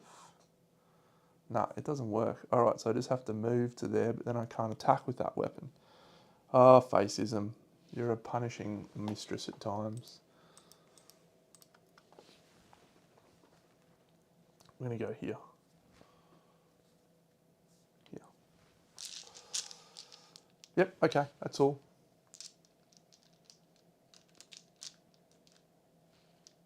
That's all. Well, it's one of these 2 cards. We'll roll a dice. 1 to 3, it's that one. Yeah, sorry, 1 to 5, it's that one. So it is that one. It is gore. Full move the direction the monster is facing and turn to face the closest survivor. Nice work, idiot. And then he's going to move a random survivor in range. There is none, so he's going to graze. What a doofus. 1, 2, 3, 4, 5, 6, 7, 8. So she is going to be the target with the run through. So he's going to go 1, 2, 3, 4, 5, 6, 7, 8. So I'm just going to move her like that. This guy goes 1, 2, 3, 4, 5, 6, 7, 8. It's all happening. It's all happening. We've done it. We dash out of the way. All right, so Reaper Jaw, or Grim Jaw I should say, is ready to get into position and attack. It's actually worked out quite well. If facism's the best, yeah, I shouldn't be talking smack on it because it's my favourite. Do we go crazy with the fist and tooth leaping chick in the blind with the bone earrings just punching on? Let's do the Grim Jaw and see if we can get the wound first. Into the blind. Hey, hey. 3 speed, hitting on a 5+, 4+, 3+, 2+. Hey, you're okay. 2 pluses is bad. 3 hits. As long as the scout doesn't pop the trap again. There's a reflex. There's a super dense. And there's a reflex. All right, we'll do it in this order, and maybe the scout can get the job done in one swing. So first one does a wound. It's not a 1 or a 2, so that reflex doesn't trigger. The second one, which is a super dense, Grimjaw is not super dense, fails to wound.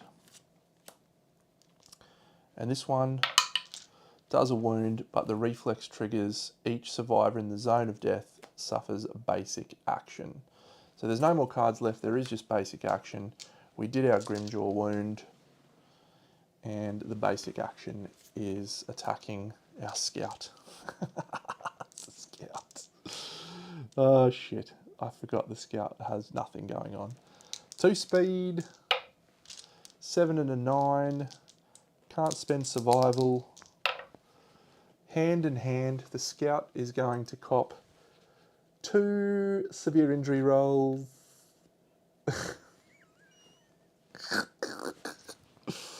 Oh dear. Oh dear, the first one, it's a 6 on the hand.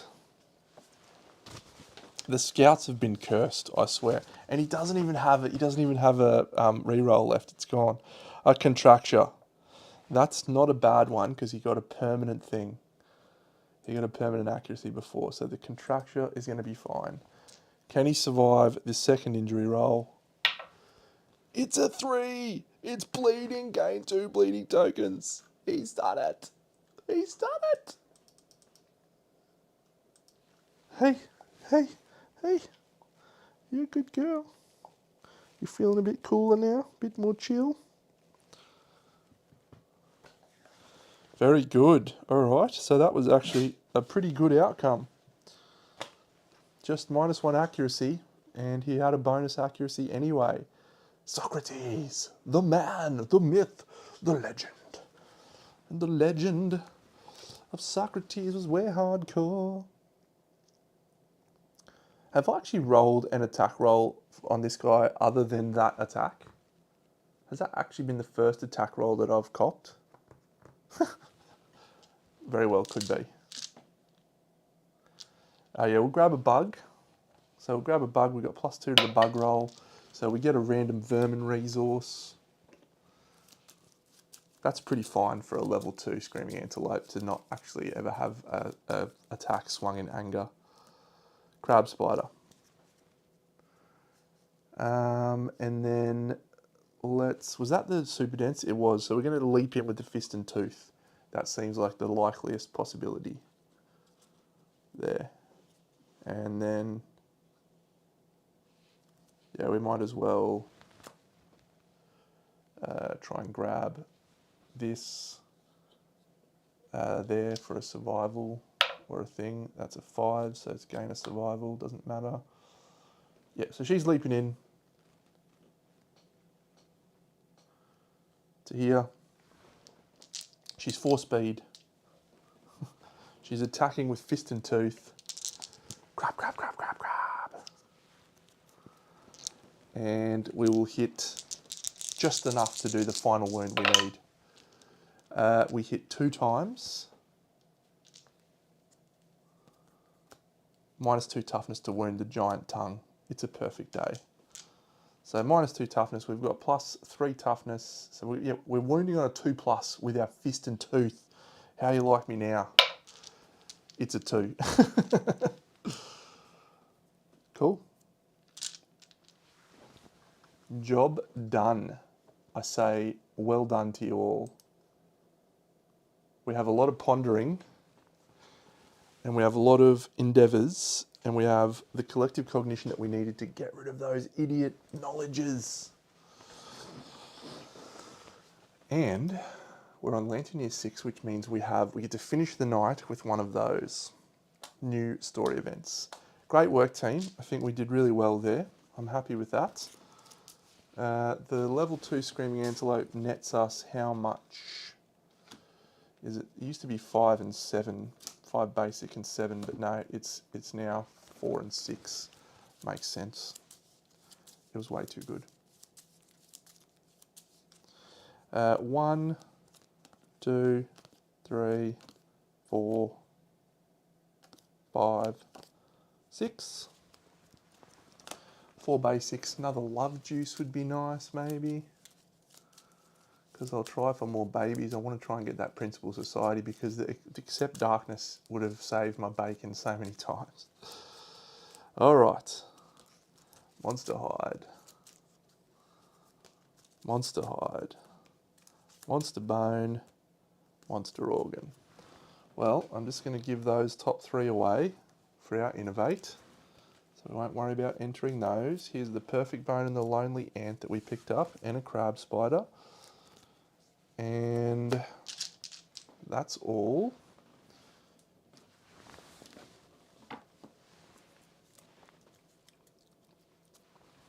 So yeah, let's do the Marrowism. Let's gain Marrowism. Oh, did I get a broken lantern? Oh, I need one more broken lantern, man. I should have sent someone over to the tree. I didn't need to do that. All right, well, that's just very disappointing. 1 to 4, 1 to 5, sorry. So we're rolling from this one. Let's split it, and we're rolling from this one, and we rolled 2. 1, 2. Oh, fantastic. Nickname. Every returning survivor gets a nickname. What a stupid event. Let's see if it matters for any of them. Okay, so I'm just going to go from the top. 1, 2, 3. I'm not going to bother writing the nicknames, but yep, great. So this one is the Brainless. That's a 9.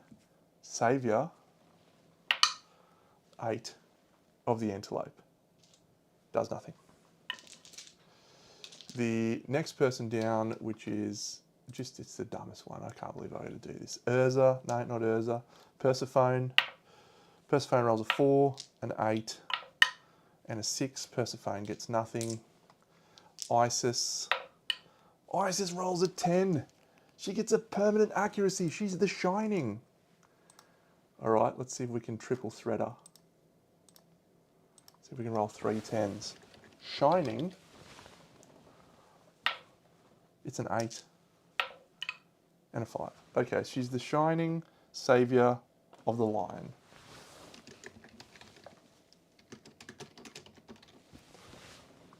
Perfect. Good job, Isis. At least we got 1 positive out of that. Oh, I didn't even give her the permanent accuracy. Socrates.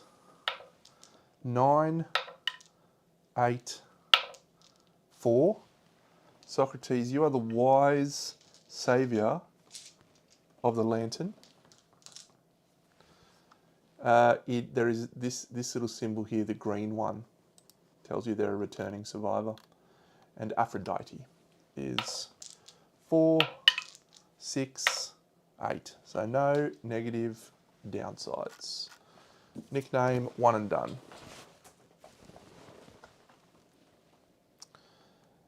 We now do the story event. I'm actually going to save that till the end. So let's do my innovate. And let's see what we flip. We get just never happening or ammonia. I will take ammonia, thanks. Perfect. So our level 8 philosophy thing gains us the butchery innovation, and so butchery is cool. We can give up an organ to gain a weapon proficiency, and we can now start to take weapon proficiencies. That's pondering. And departing survivors gain 3 insanity this year. So that's very, very nice. We will also remove the starting knowledges from our deck. So the only person who's got a starting knowledge that's left now, I think, is Urza. She's got despair too. And I'm just going to get rid of that by buying a thing from the settlement. Despair, fear, darkness and hunger. And that means we are no chance of getting them anymore, which is cool. Philosophies, knowledges. So we're getting rid of darkness, getting rid of despair, getting rid of hunger, and getting rid of fear. Those 4 are out, and we can start to actually get excited about drawing stuff from the forum. Speaking of, let's draw out, mentorship. Yeah, gain 100 XP. All right, we'll flip out Frog Kick, Deconstructive Mind, and Stoneheart. So Urzi's going to grab Stoneheart.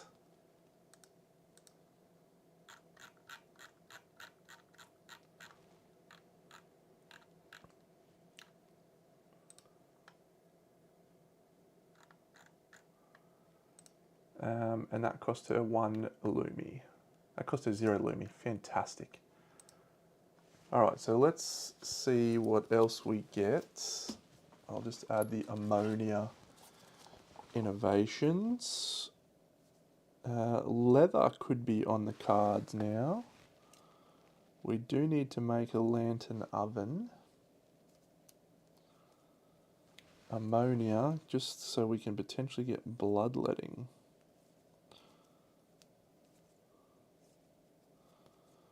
We do need scrap smelting as well. We've got butchery now too.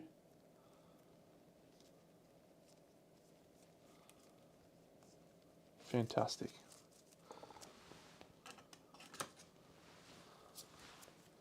Yeah, pickaxe and scythe is on for sure. If we can make leather.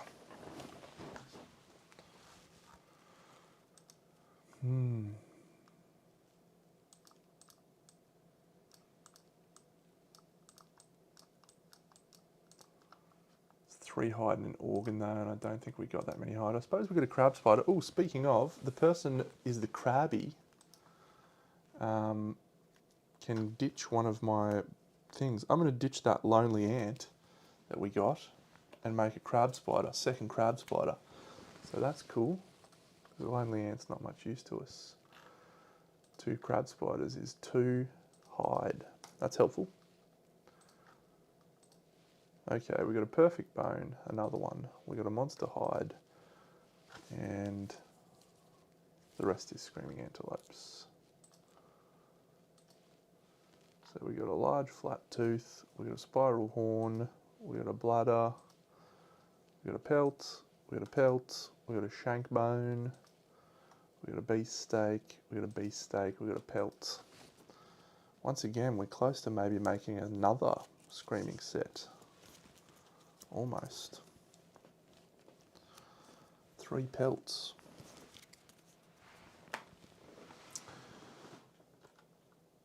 Okay, so we did gain collective cognition this year, so we do have +1 to our rolls.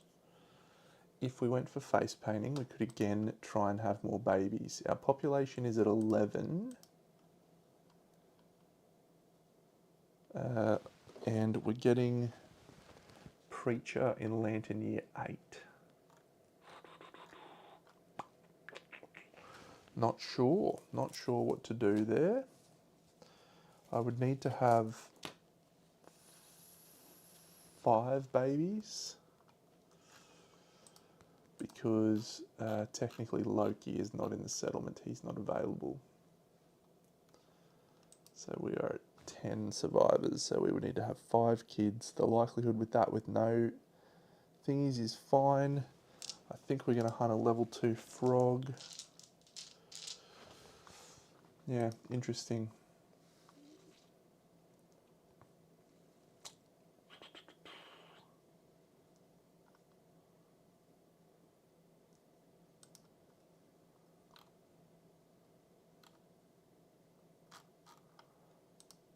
I think the leather crafter is the right approach. So let's make leather crafter. So that costs us 3 hide. So we'll use 1 there, use 2 there, use 3 there, 4 there, and we use the thing for the organ. So we make the leather crafter. Fine.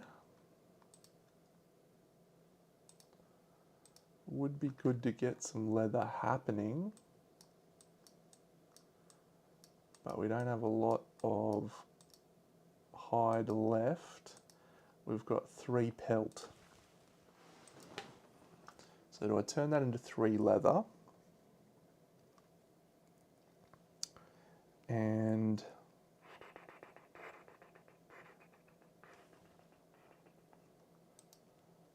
let's actually look at our patterns. What else did we get?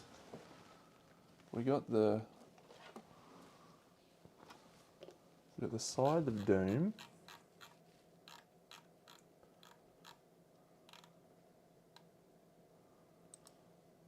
We got the Dextral Crab Axe. We got Durandal. We got the Item Smith's Lens. We got Reaper Jaw. What do we need to make Reaper Jaw? Scrap smelting. Okay. We've got the Bone Club. We've got the Grim Jaw. We would need 2 iron and a bone from a node 3. Alright, that's not likely anytime soon.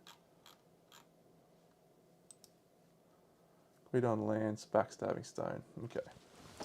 It's interesting. It's interesting. I'm actually leaning towards more population because of this situation we're about to have with yeah, we need more people. I just think we need more people. Let's go do all of our little level ups, our philosophy ponderings. So Minerva, our facist. So she has leveled up to rank 2 thanks to that.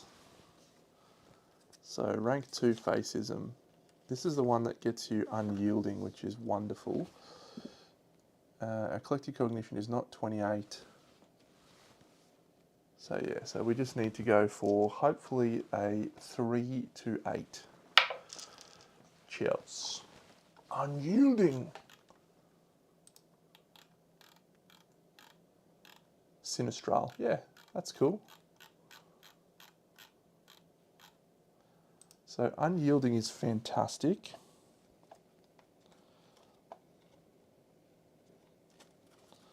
When you level it up. Unyielding is fantastic. Reduce damage from every hit. Ooh, love that.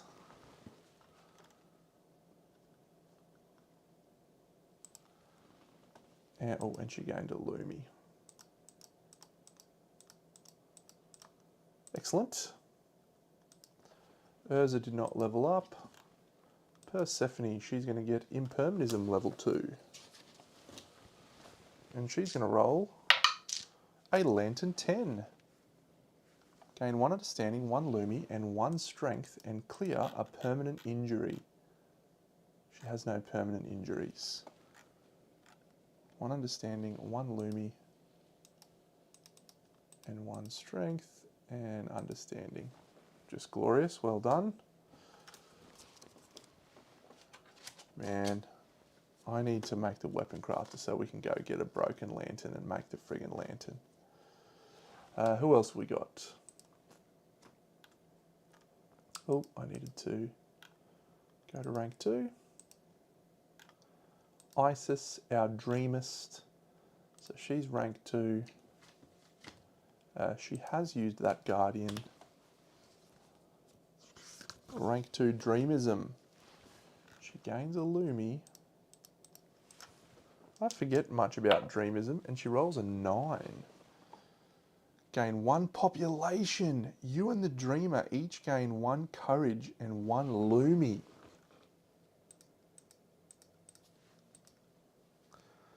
Give me another courage and get me Matchmaker. Another population.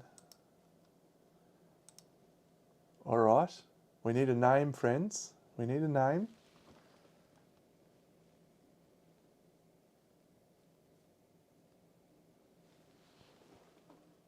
I'll allow you to select female or male. Any name works. That was good. Hypnos. Greek god of something, but I know him. Oh, there you go. That's great. I know him from War Machine. He was a big warjack for the Retribution of Syra faction. Hypnos. Cool. Great. Okay, now the actual possibility of going for this population might be on the cards. Socrates is pondering survivalism, a rank 2 survivalist. And Socrates rolls a7. Oh my god, Socrates picks up Death Sense as well. Socrates, you legend. We'll get rid of serial code. That's pretty good for our scout. That is pretty good. All right. Anyone else leveling up, doing any stuff? Yes, Aphrodite can adopt a philosophy. She will adopt Dreamism. Oh, no, we're taking Dreamism. I drew Dreamism.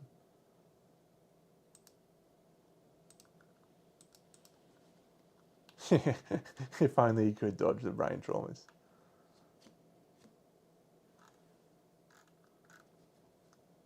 Okay, I think I'm going to try and jank some stuff here. Maybe I'll roll.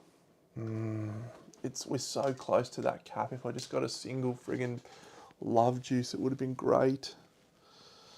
We could have probably tipped it over the edge. Is there anything I can do that gets me a courage? I don't think there is. No. No. Founder's Eye, no. No. No. Yeah, I'll need to build the weapon crafter, and then I'll need to send someone out on a long walk, and then I would need to roll a 10. So that's 3 endeavours to get 1 courage for matchmaker. Not a good turn resource of investments. Okay, so we'll go get a hollow stone.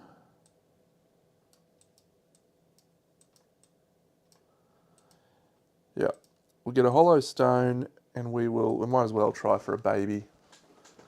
We'll do a face painting, the good one, first of all. Okay, try it again. Okay, well at this point, we'll just do the one that you go out on a hunt with. Fantastic. I'm just going to try and raw dog a baby on a augury roll. Of course, I roll an 8. All right, I got a hollow stone, so I'm now at 2 hollow stones.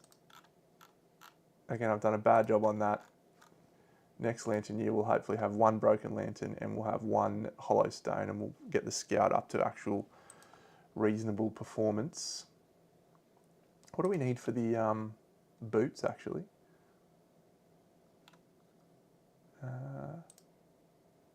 We need a perfect height. Have not flipped a perfect height. And that one we need an organ and hollow stones, yep. And the lantern, we need 3 lanterns. Yep. Cool. All right, we'll just roll a population. Let's not roll. Actually, I'm fine if we roll a 1, actually. Yes, we roll a 1, because I'm going to take my thing. It's a female survivor. It's not Candy. We need another female survivor. Let's go Nyx. I like Nyx. She's Knight. She's got Monster Claw style.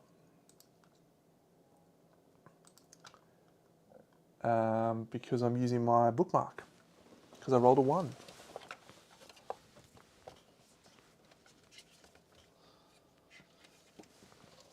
She gains a permanent accuracy. No more bookmark for the campaign. Permanent accuracy, Monster Claw, Hoarder, and Quixotic. Can we give her Frog Kick?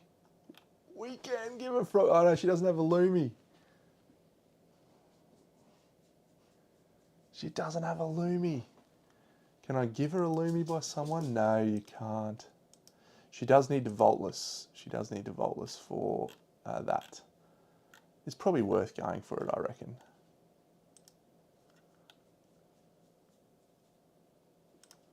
Oh, Hypnos needs a character card.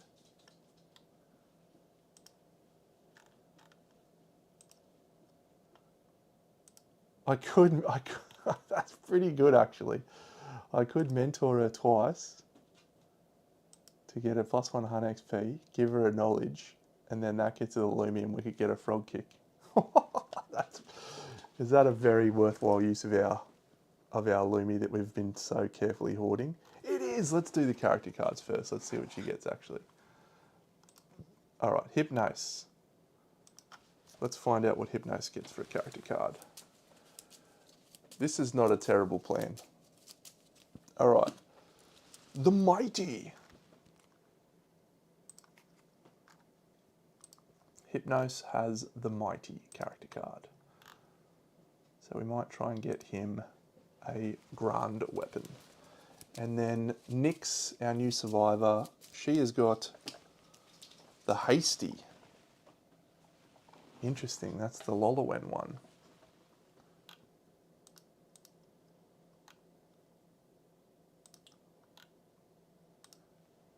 Okay, we'll try for Voltless. We'll try and get it. Because it's Monster Claw. And it's great. And it gives us a reason to use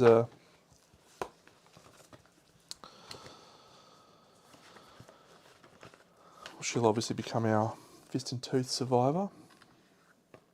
Can roll a clutch roll when needed, and we need it right now. Here is the Voltless page. We are going to press through. We're going to gain a systemic pressure, and we're going to try and roll an 8+. Blue dice, blue dice. Yep, blue dice. It's a 4. Damn. The experience ends. No Monster Claw for us. What if I rolled the pink dice? I was tossing up the pink dice because I was like, yeah, she's a girl, pink. No, it's also a 4. That makes me feel better. Okay, no, that's fine. Oh my god, actually, well, I was going to say we could just explore the maze and get her the Lumi that she needs to buy Frog Kick, which is actually probably better, isn't it? Monster Claw. Monster Claw is +1 accuracy, +1 strength when attacking with Fist and Tooth. Is that right? It's been a while. And Savage. The Savage is nice.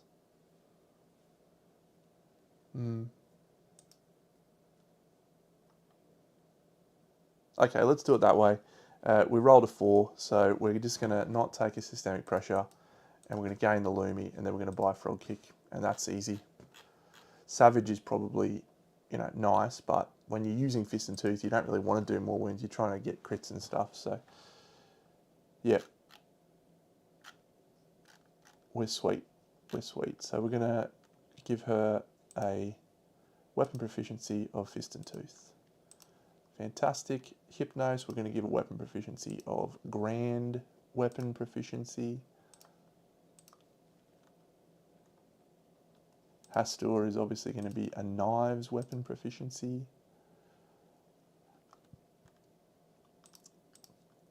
There's his Bright Knives. And then Aphrodite, not sure. Socrates. Urza gives Sword because she's going to have lots of bone swords in her future. Minerva, I'd really like to get a bow. Who's using the whip at the moment? Isis. She will have whip proficiency because technically I don't have scythe proficiency in this campaign. And yeah. All right. Well, I think we're good for tonight. Let's finish up with the Humming Mystery. And have I prepared this earlier? I don't think I have. Or have I? I have. What a legend.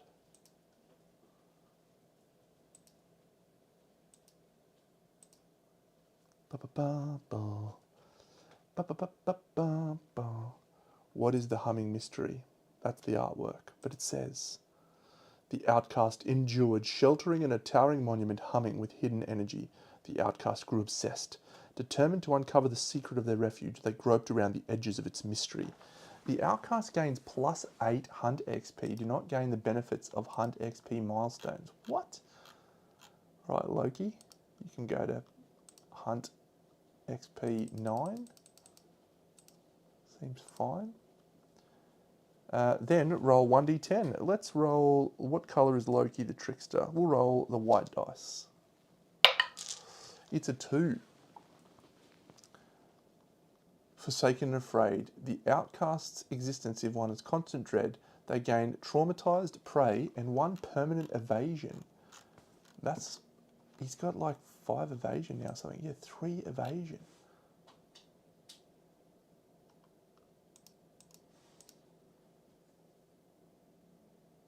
And he's got, so I'm going to take, he's got Immortal and Quixotic.